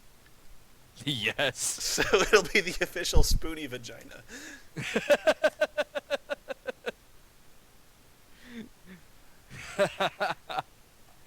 Oh, brilliant. I'm not saying it's mine or not. If it's a friend of mine, I could just offer to buy it from him. Right? Exactly. I'm such a dick. I'm selling my friend's shit. I'm selling my friend's vagina. He's gonna fucking kill me. Did I tell you? I told you this. Because I think I saw this before you came to town. The mall that had the Miley Cyrus blow up doll. Yeah, you told me about that. Oh God. Should have bought it, dude. I should have fucking bought that, because I do give people stupid shit like that for. I had a friend of mine, it was their birthday, and I got him a talking turtle action figure. Oh shit, really? Yeah. Oh. I got him a talking turtle. One person I got him the entire VHS box set of Highlander the Raven. One person I gave a giant wall-sized poster of the Black Power salute at the 60s Mexico City Olympics. Just whatever the fuck I think of off the top of my head. I gave one person a set of Irate Gamer DVDs. Oh, man.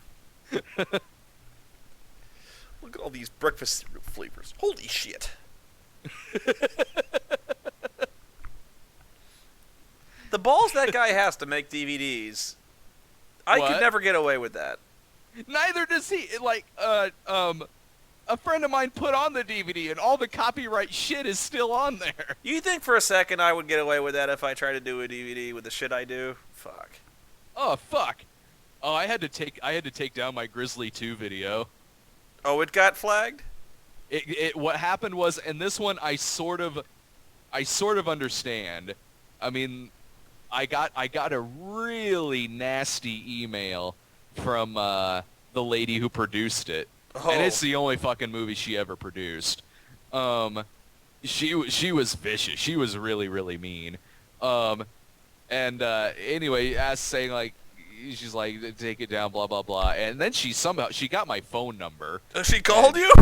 She did. She left me a voicemail. Oh man! She left me a fucking voicemail. She was much nicer in the voicemail. The voicemail, she was much nicer. So I give Michelle a call. I'm like, you guys kind of went through this with the room, and the problem is, and this is why it was a gray area, is because Grizzly 2 was never released. Mm-hmm. Grizzly 2 only exists on bootlegs. It somehow got leaked out. I don't know how, but it's really easy to find. It's fucking easy to find. There's clips of it all over fucking YouTube. It's insanely easy to find a fucking copy of that movie, but it was never finished. The movie was unfinished. It was never released ever. So that was more so this lady's problem with it, is because like only she can screen this movie, blah blah blah, all of this. So I was like, this is kind of a gray area. I don't know about this. I kind of just want to take it down and leak it on YouTube. And so eventually Michelle got back to me and was like, just to play it safe for now, you should probably take it down. So I took it down and replaced it with her email. Like the email that she sent to me is now in place of the Grizzly 2 video on my site. I wonder if I downloaded that when I still had time. I want to check now. I downloaded a bunch of... By the way, do you know how to download videos off Blip anymore? Yeah, I do. You do? Yeah, I do. Use Net Video Hunter. Hang on, let me make a note of that, because I'll forget.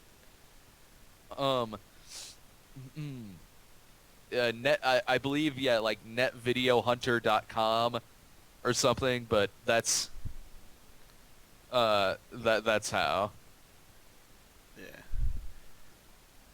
Sorry, I have a notoriously bad memory, so. Me too. Okay. Still, I wonder if I got this video. I downloaded a bunch of stuff. Grizzly spin up. I saw that they changed the thumbnails for Suburban Nights. Oh yeah. About time too. It was all trees. Yeah. No, I didn't get Grizzly 2. Oh damn. Oh well. I've still got. I'm just gonna. I'll leak the thing onto a anonymous YouTube I got page. Wanda the Sadistic Hypnotist. Forgot. Oh god, that's an early one. Yeah. Oh shit, yeah, Wanda the Sadistic. Good god. Grizzly. I still got Grizzly 2 on my computer. The review. Yeah, these were when you could knock them out in 5 minutes. Wanda the Sadistic Hypnotist in 5 minutes 50 seconds. I know, like that was back when I was writing them like non-linear. Porno Holocaust 5 minutes and 23 seconds. I think the first one I did was like 4.5 minutes. That was back when I was writing them like non-linear, like a Roger Ebert style review. So they were like 4 or 5 minutes long. Eventually, I'm like, I should really show some more shit from these movies. One I really liked before, I didn't realize, was when you did Friday the 13th, A New Beginning, which is only like 5 minutes long. I was like, wow. Oh yeah. I gotta get some use out of this Jason standee that I have. Yeah, that was when the remake came out. Or no, wait, maybe it wasn't. Or was it? It was either when the remake came out or it was a Friday the 13th, or like it was a Friday the 13th on the calendar. I honestly, I think it was when the remake came out. You like that movie better than I did, because I didn't like that fucking movie. The remake? I hated the fucking remake. Oh, you did? remake. I thought, okay, you liked Nightmare. Yeah, Nightmare I liked. Did you like that one? I did. I liked it more than almost everybody else did. Nobody else liked that fucking movie. I did too. I thought that movie was relatively intense. I don't know what it was, too. I think people just saw it as unnecessary. That was it. I've even debated that movie and even gotten people to say that they merely don't like it just because it's a remake. Like, and I get this. I really do. I mean, they didn't like it because, honestly, what was wrong with the first one? You know, I get that. Trust me, I get that. Yeah. Because really, I honestly, and this is where we really differ. I hate Nightmare on Elm Street 2. Oh, that one's my favorite. I know. I hate that. That's a piece of shit, that one is. It's the best. But I really like 1, and I really like 3, which I think is the Dream Warriors. Yeah. And yeah, I really I like 3. Probably my favorite is New Nightmare. New Nightmare, yeah, I really like New Nightmare. Really, the ones I didn't like were 4, 5, and 6. Yeah, I didn't like those. And that honestly, that might be why I liked the remake a lot, because it wasn't. I mean, it had some dumb stuff in it, but it was overall a dark movie. It wasn't really fucking slapsticky and stupid like 4, 5, and 6 were. Yeah, they really wanted Freddy. They really turned Freddy Krueger from kind of a killer into kind of almost a comedian. A comedian, a cartoon character that just kind of whacks people who deserve it. Yeah. So that's one reason why I did like the remake, that it was back to being really dark as shit. It was dark, but I guess it was just such a jarring shift from the first one, because the first one is about a guy who kind of infiltrates your nightmares, and the second one isn't about that at all. With the second one, excuse me. With the second one, I liked that it was different. I mean, it still to me felt like a fine sequel. If you're just going from 1 to 2, it did something different. A lot of sequels do something different. So that one didn't bother me, that he was trying to possess this guy and then break out of him and then get into reality. That didn't bother me. That didn't bother me at all. Honestly, I'm lightening up on it now that I've seen what fucking horror's coming down the pipe with the remakes. If they I am seriously gonna lose my fucking mind if they do Videodrome with Aaron Kruger. Yeah. I am really gonna lose it. That thing's been in development for a while. Another one, Escape from New York. Oh, fuck that! If they do that shit, I don't even know what I'll do. I'm not even gonna fucking see. I don't even know. I don't even know if I could bring myself to fucking see. Oh my god, they're doing war games. Yeah. Oh yeah. Oh. I just heard about that the other day. They're doing war games. You guys gotta stop telling me this.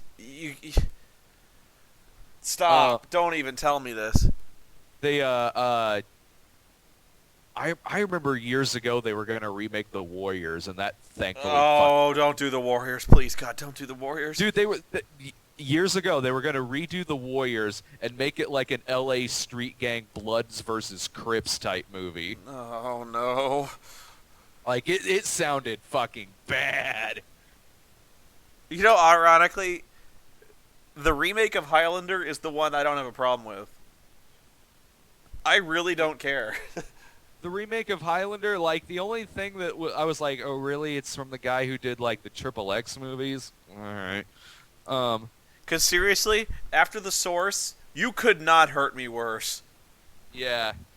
It's not possible. And I even sort of, like, because it's written by the lady who wrote the Twilight ones, right? I don't care. It can't be worse. That's, I mean, my thing with that is even, like, well, it's not exactly her fault. I mean, she's writing from material that's not that good to begin with. Yeah, she's adapting the Twilight novels. What the fuck are you going to do? Them. Yeah, those movies aren't really, I mean, she's adapting something from something that's already pretty bad. I mean, I don't know how much of those movies can really be considered her fault. Secret of Nim remake? Oh, no. Oh, Really?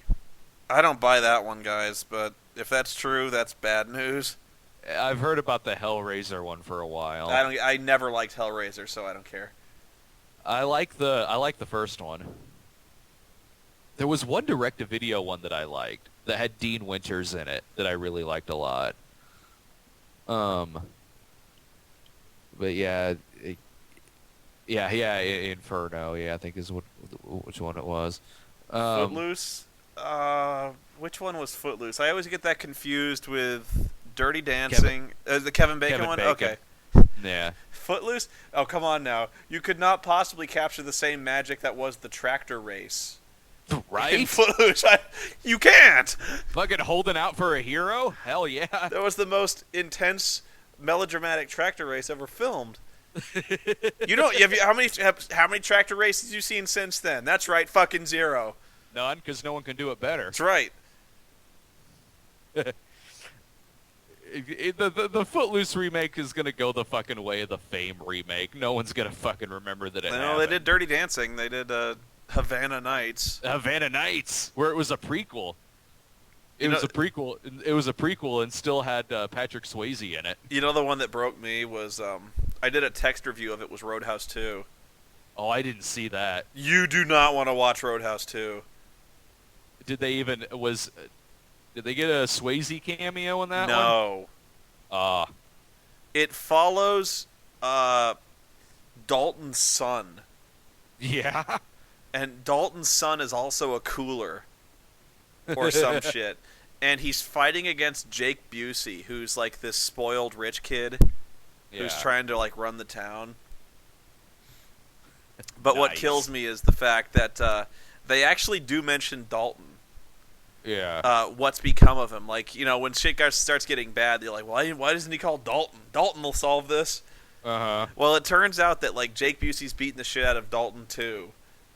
Well, I forget his name, but he's like, you know that dad of yours, Dalton? I killed him, man. I walked up to him and I shot him in the back. And I'm like, no, you didn't kill Dalton. Dalton would fucking kill you. What the fuck? That's like, did you ever see it was Mike J's review of Ace Ventura Jr. Oh yeah. Ace is dead. Ace isn't in it because he's dead. He got killed by some kind of animal or something. Just mauled by a tiger. And you'd think at some point they'd have Jim Carrey kind of stick his head and just go like, smoking. Oh man, yeah. But yeah, Jake Busey killed Dalton. Having Jake Busey in your direct-to-video sequel certainly worked for The Hitcher 2. The Hitcher 2? Oh god, did you see The Hitcher 2? No! Oh, fuck. It came out before the remake. Okay. I was thinking like they went did a direct-to-video Sean Bean Hitcher? No, it came out like a year or two before the remake. So not long before the remake, but the second one is they got C. Thomas Howell back in it again. Uh-huh. And it's Jake Busey playing the Hitcher, but he's playing the same Hitcher as Rutger Hauer. Oh, that's bullshit. He's a demon. It explains his character. They go actually explain. Okay. Yeah, they explain. They say that he's like some kind of demon or something like that. So he comes back. He kills C. Thomas Howell halfway through the movie, and the rest of it is him squaring off against Kari Wurr. Oh God. Because she plays like C. Thomas Howell's girlfriend or something in it, and so the rest of it is those two squaring off, and it gets like he gets blown up by a truck at one point, and then comes out like half his face is charred, and he's still shooting at her. Jake Busey is not really an intimidating dude, you know. It's fucking terrible. Oh yeah, especially when you go from Rutger Hauer to Jake Busey. That's a step back. Good God. Kari Wurr keeps popping up in the shittiest movies I'm noticing. Beastmaster 2 and this. God. I even forgot that was Kari Wurr until your review of it. I mean, the last time I saw that movie, I was a kid, and at the time I didn't know who Kari Wurr was. So I completely forgot that was even fucking her. Hang on a second. I want to stream something. I'm tired of this black screen. We're Hang on. still trying to get Wingshauser for Radiodrome. So Cinema Snob, want to review something else with me? Oh, are you okay? Are you okay? I'm so sorry. Oh. Woo, so sorry. Come here, give us a hug. I like how I cross my arms, like I'm trying to play it off like, oh, I hope no one noticed. It's like woohoo doo doo. What you should have said, oh my god. And here's what was, Film Brain was sitting by the camera, and he had a look, the shocked look on his face. He probably would have looked just as shocked if I hit his mother. Like, he was just like this is like I might as well have shown him a snuff film. Like, he looked that shocked. And anyway, and Mars Girl was sitting over at the table in front of the other bed, and she just looked like she was trying not to laugh. Like, oh god, I'm so sorry.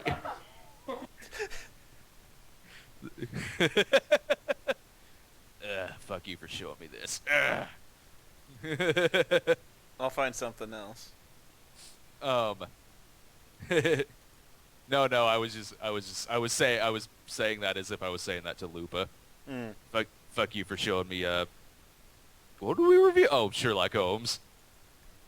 Yo, my name's Ben Zai, and you know that I'm always kissing guys. I got the boogaloo flu, doing the dudes. It's called AIDS, semantics. Anyway, I can talk all day long about how amazing dogs look and thongs, but you know that I rock that gay parade, and I'm ready for the summertime, dude. Checking them out. The sad thing is, I know what I fucking did wrong too.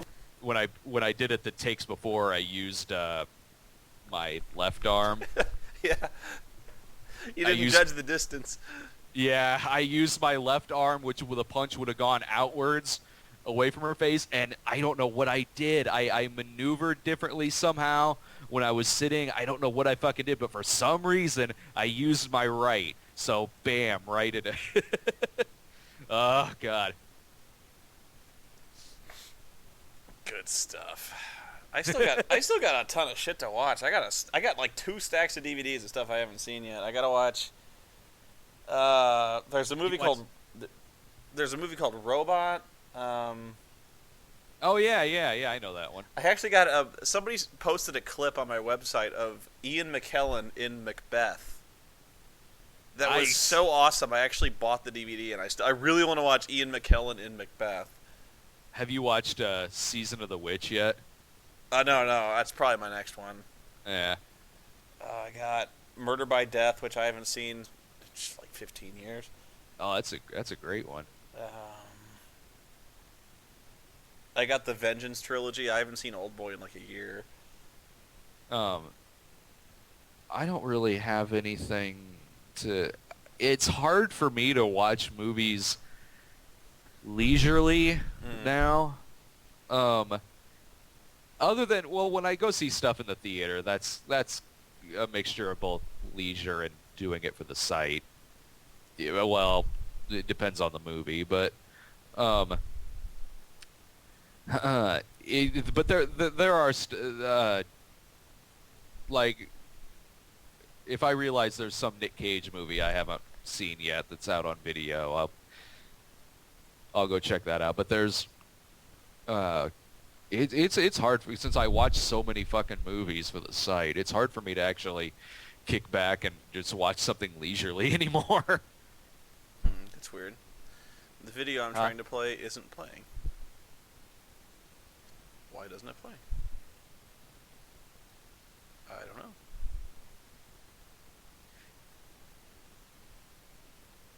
I'm trying to show the, I got a video of the dubbed for TV Die Hard 2. That's one of my favorite videos ever. Mr. Falcon? Yeah. And that's just one of them. They got so many good dubs of that. Oh, nice. Anyway, it won't play. Did you see Paw's dance video yet? Oh no, I haven't. I don't want to stream it because I don't know if he's cool with that. And it's not been released on the site yet. Oh, okay. I think he uploaded it to the FTP, and I think it's because we have to turn over all the videos we did for the 3rd anniversary. But yeah, it's not up on the channel yet. I uploaded. I finally got the grass jelly video with me and Phelan edited together. That's got the cherry Coke thing in it. That's up in the FTP now. Hang on, I've got a short film I shot that I never released. Hang on, let me see. Oh, it won't play either. What the hell?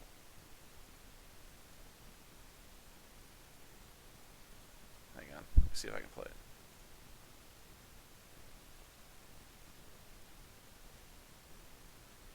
Weird. It won't play.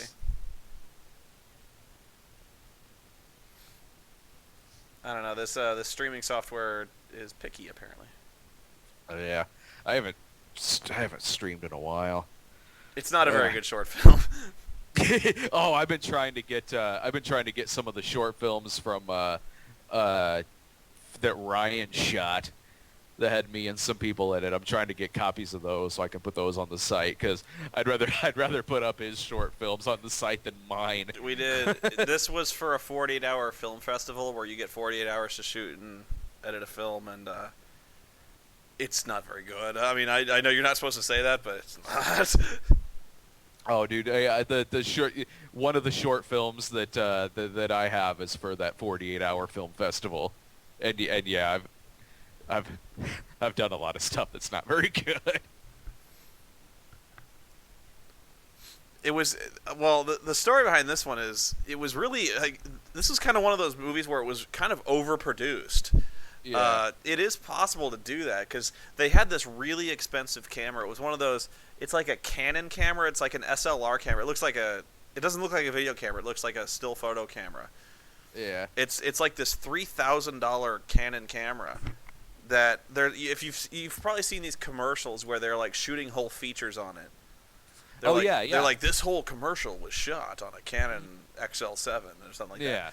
And so apparently it's like this big thing now where a lot of people are wanting to shoot videos, like full movies with these really tiny cameras, and they're apparently really good.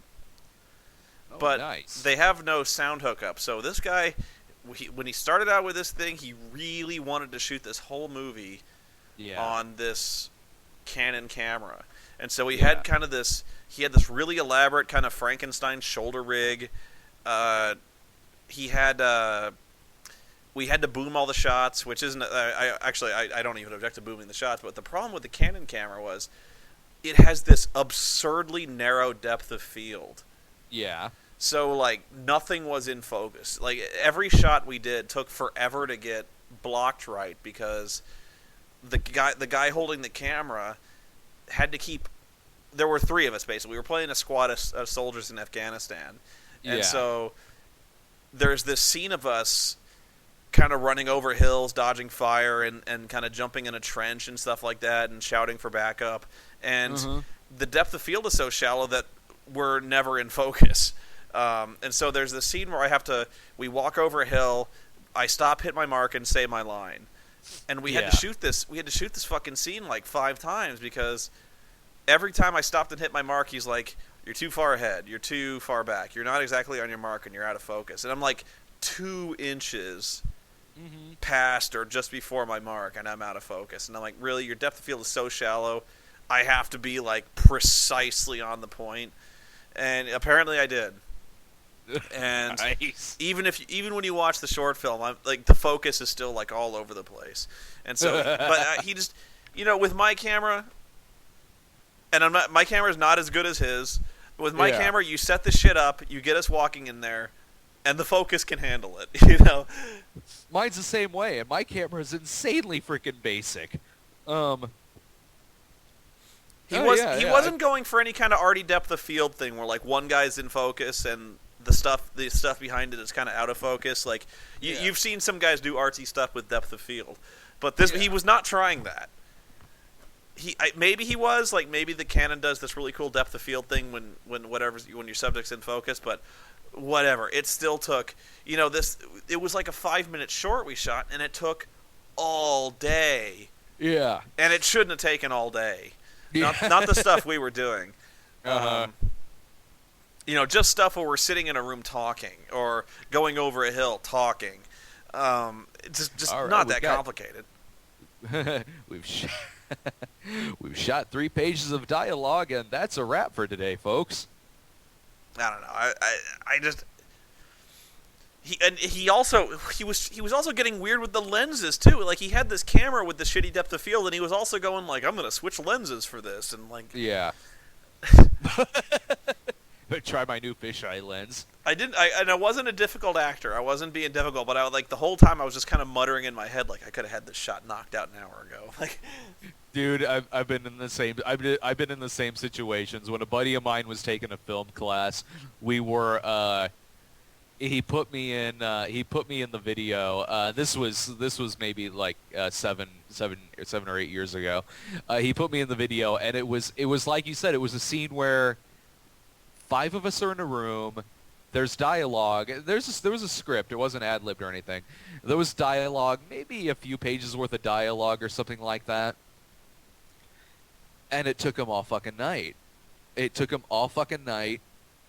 setting shit up, getting things said, and tinkering with whatever he was doing, testing out different stuff. It took, like, we all kind of sat there.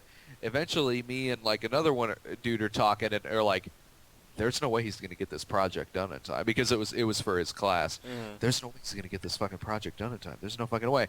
And yeah, like what you just said, in my head, I'm like, I would have had this thing knocked out in like 5 minutes. I mean, I'm a point and shoot exploitation director, so I could get this shot in no time. I'm not even talking Kevin Smith style cinematography. I'm talking like I could have set this up, handheld, bam, it's done. Like, yeah. Done and done. Yeah, exactly. And he didn't finish it. He had to do something else that was ad-libbed. We didn't even really shoot coverage. Uh-huh. We basically shot master shots. Like, the 3 of us stand in a line and exchange dialogue. We didn't even shoot reverse shots. We didn't shoot close-ups. I could have knocked out coverage in the same time. Yeah. Oh, God. And, I even forgot. He also rented... He was so proud of this. He rented a dolly. Uh-huh. A really expensive dolly that had, like... It could spin in a circle. It could track forward. It could track sideways. And he was like, I got this dolly. And we're going to shoot this scene where you're in therapy after the war. Yeah. And I'm going to do this thing where I do this tracking shot, like 360 degrees, as you're all sitting in a circle in therapy. And so he's playing with the fucking dolly, and we're getting all in focus. We're getting it all lit, and I'm just like, oh, motherfucker, we don't need a dolly for this. Yeah. Got fucking legs, I don't need a dolly. And of course, as soon as they see the short film, he fucking takes the dolly shot, and he edits the shit out of it. Oh, fuck. So he makes like a montage, and he kind of crossfades between like 5 different shots. So, like, the whole time we used the dolly, we didn't need to use the fucking dolly. Oh, man. And the thing is, I knew he was going to do this. Like, he's even kind of saying, like, this is going to be a montage, because we ad-libbed that whole scene. And then, like, I'm like, we don't need to use the dolly. Do we have to really? Oh, fuck, he's using the dolly. Okay. Yeah. Let's use a crane shot for a montage. He didn't have a crane. That's about all he didn't have. And I should email him, because he offered to pay for the. I brought my prop guns, because he was like, "Do any of you have any prop guns?" And I had like AK-47, so I brought my fucking prop guns, and they broke every one of them. Oh, they broke everyone. And it wasn't their fault. Like, they weren't mistreating them, but they broke. Yeah. At some point they got dropped. At some point somebody pulled on the gun too hard and it broke. But they broke all 3 of my guns. Yeah. And you can see it, actually. I think in Final Fantasy X, the finale, you can see when I rip the gun apart, that's because the gun was already broken. Oh, beautiful. So you're like, Spoony's really strong. No. Oh my god!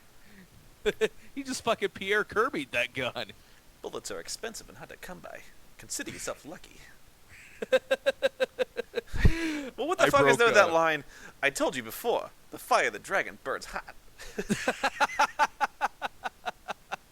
Is there any context to that? No, Does he ever say that line before? Because he says, like, I told you before. Yeah, he does. Oh, he does. Okay. He does. He said the dragon's fire burns hot. The dragon's fire burns hot. And throughout most of the Pierre Kirby segments of that movie, they're just trying to steal his gun. Which he keeps unloaded. Yeah, his old-timey 1800s gun. My pirate gun. It's like Consider yourself lucky. So my favorite's still Gigantic Serpent. My brother watched Ninja Untouchables.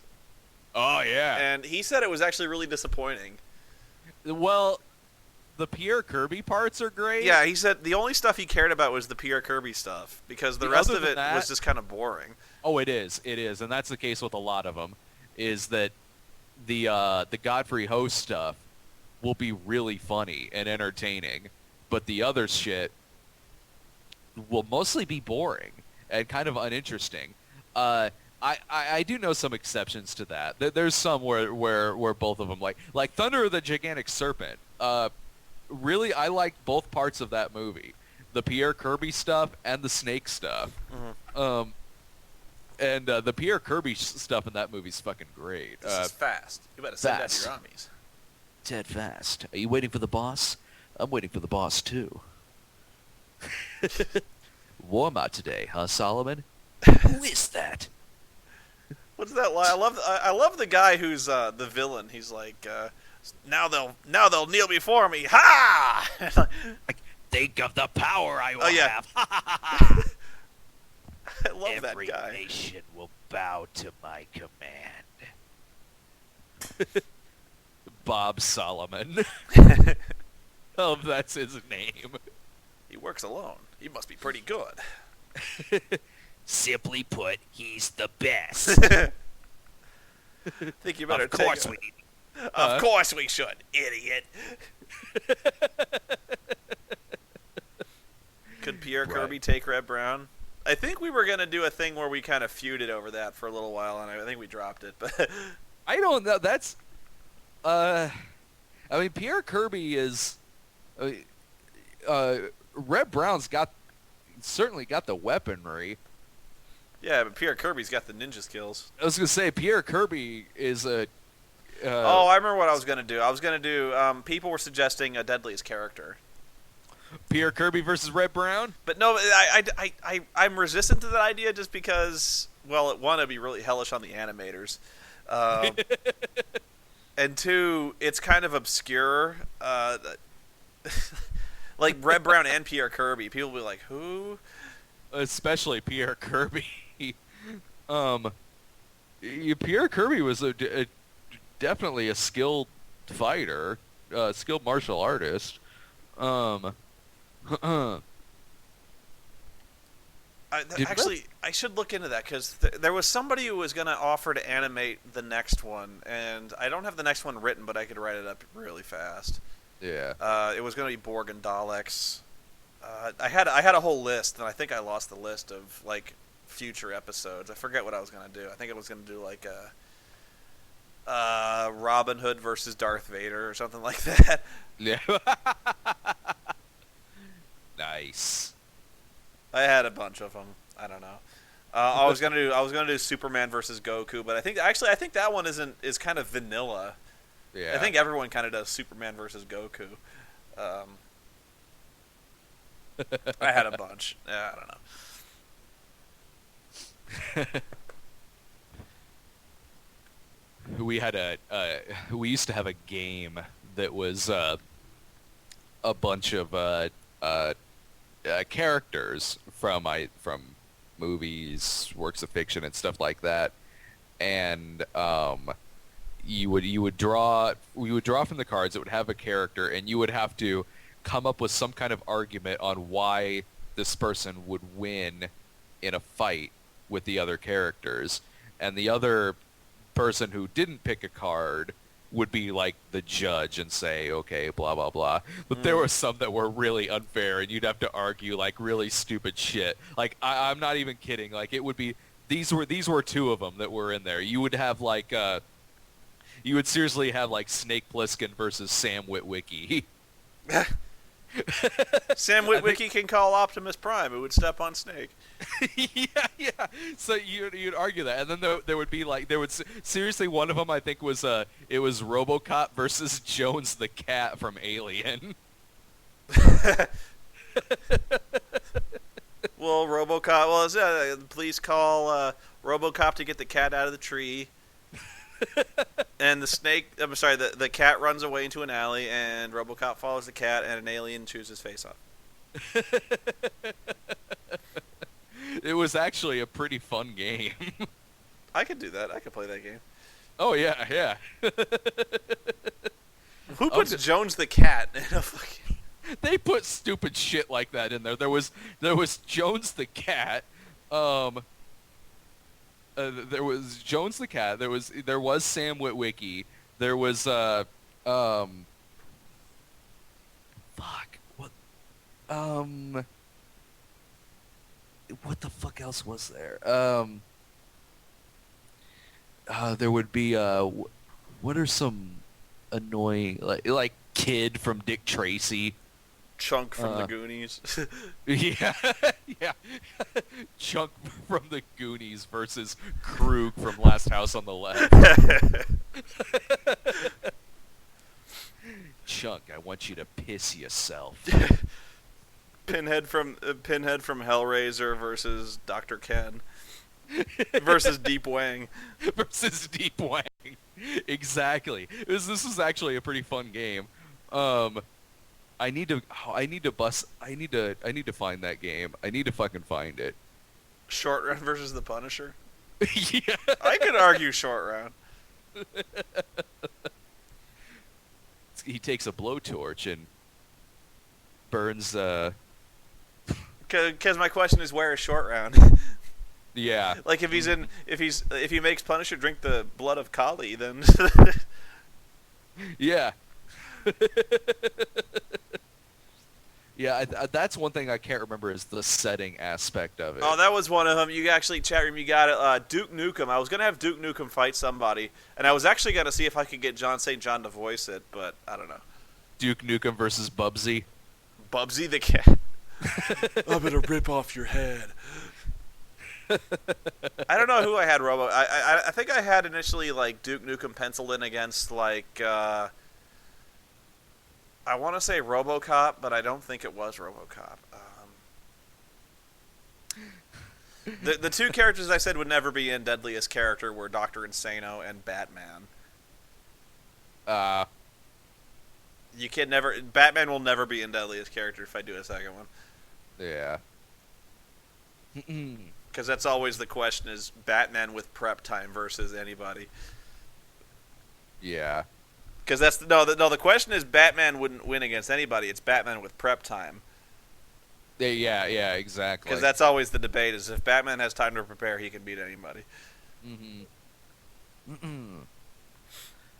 Anyway, that game would make for some pretty good footage. did you see the? It might still be in my status. I'm actually going to talk to Doug Walker about it. The secret scripter month. No. Your Skype status. Yeah, I was going to do this idea where we kind of do like a Secret Santa thing where you draw a critic's name out of a hat and you have to write that person's next review. Oh, that'd be fun. Although I'd probably get someone impossible. Like, I'd get Paw.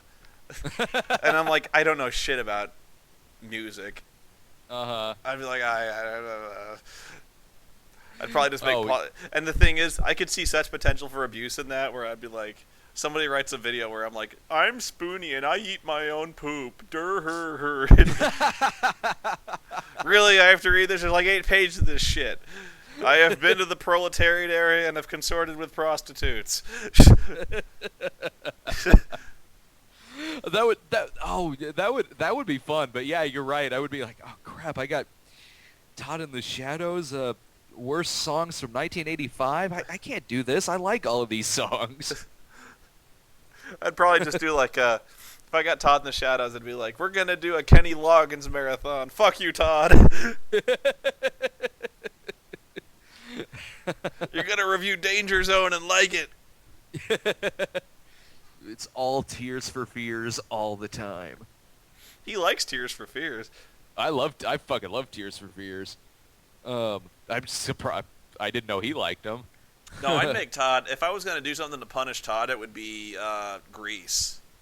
Yeah. He fucking hates Grease. Hates Grease? Oh yeah.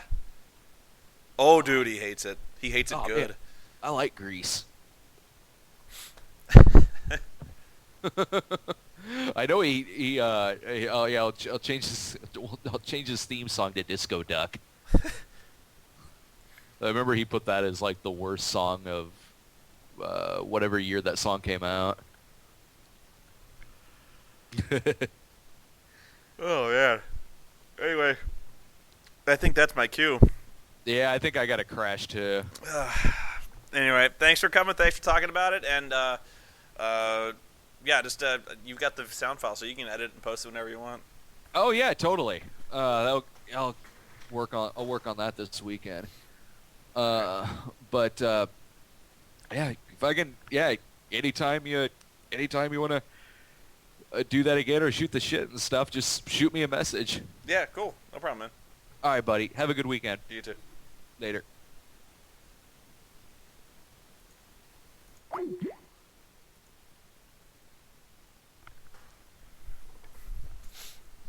You know what I want to do? I got to hear that music again.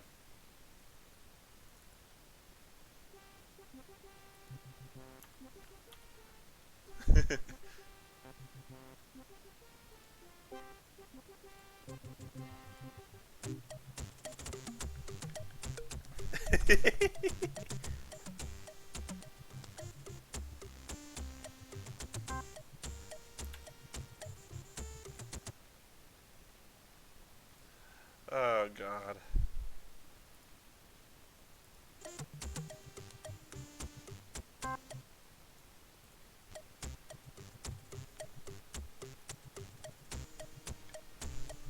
This is an awesome song.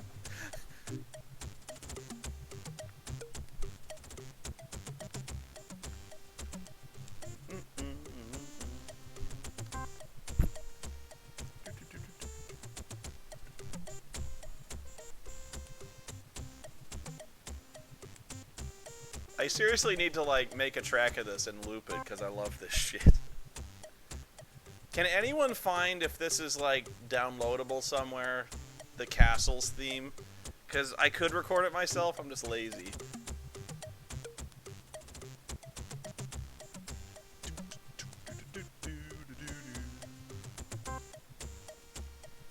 This is awesome.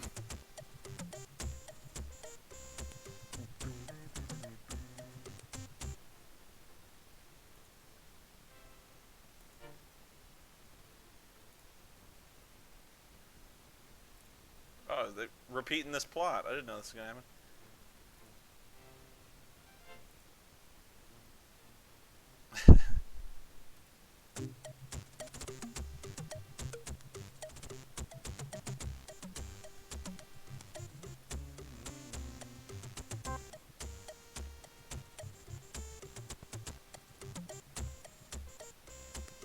Oh,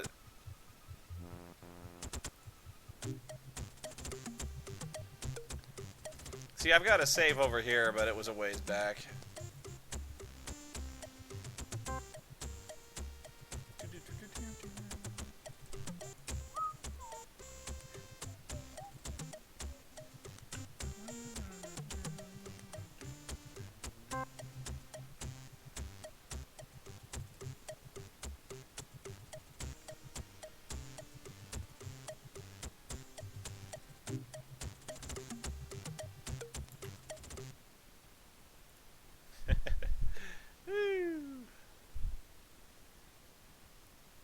Good times. That's some jams right there. Yeah, I'm probably gonna have to make that track myself, but it's gonna be fun.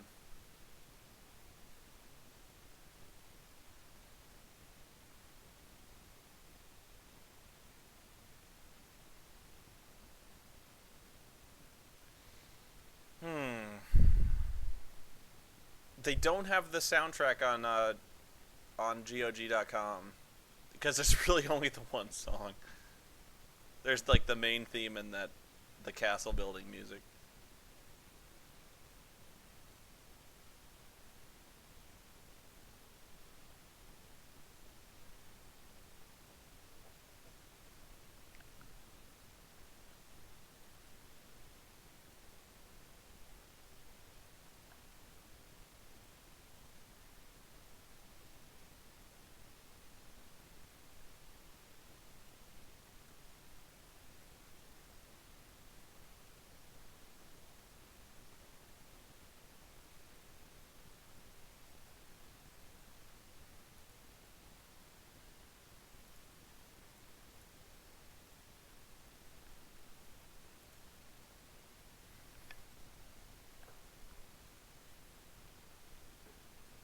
Yeah, I didn't think anybody made it. It's a really obscure game.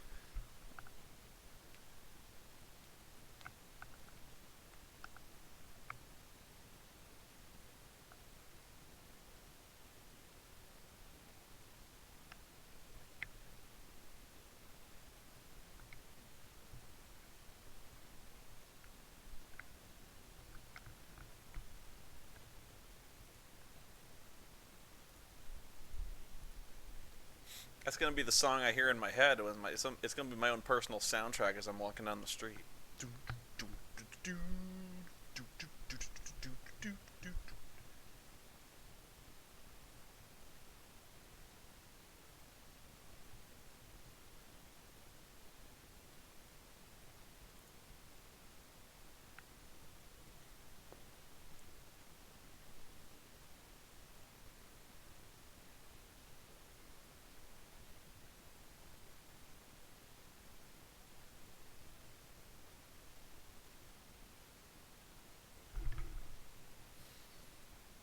I'm not playing SWAT 4. I'm probably gonna call it a night, guys. Anyway, thanks for watching.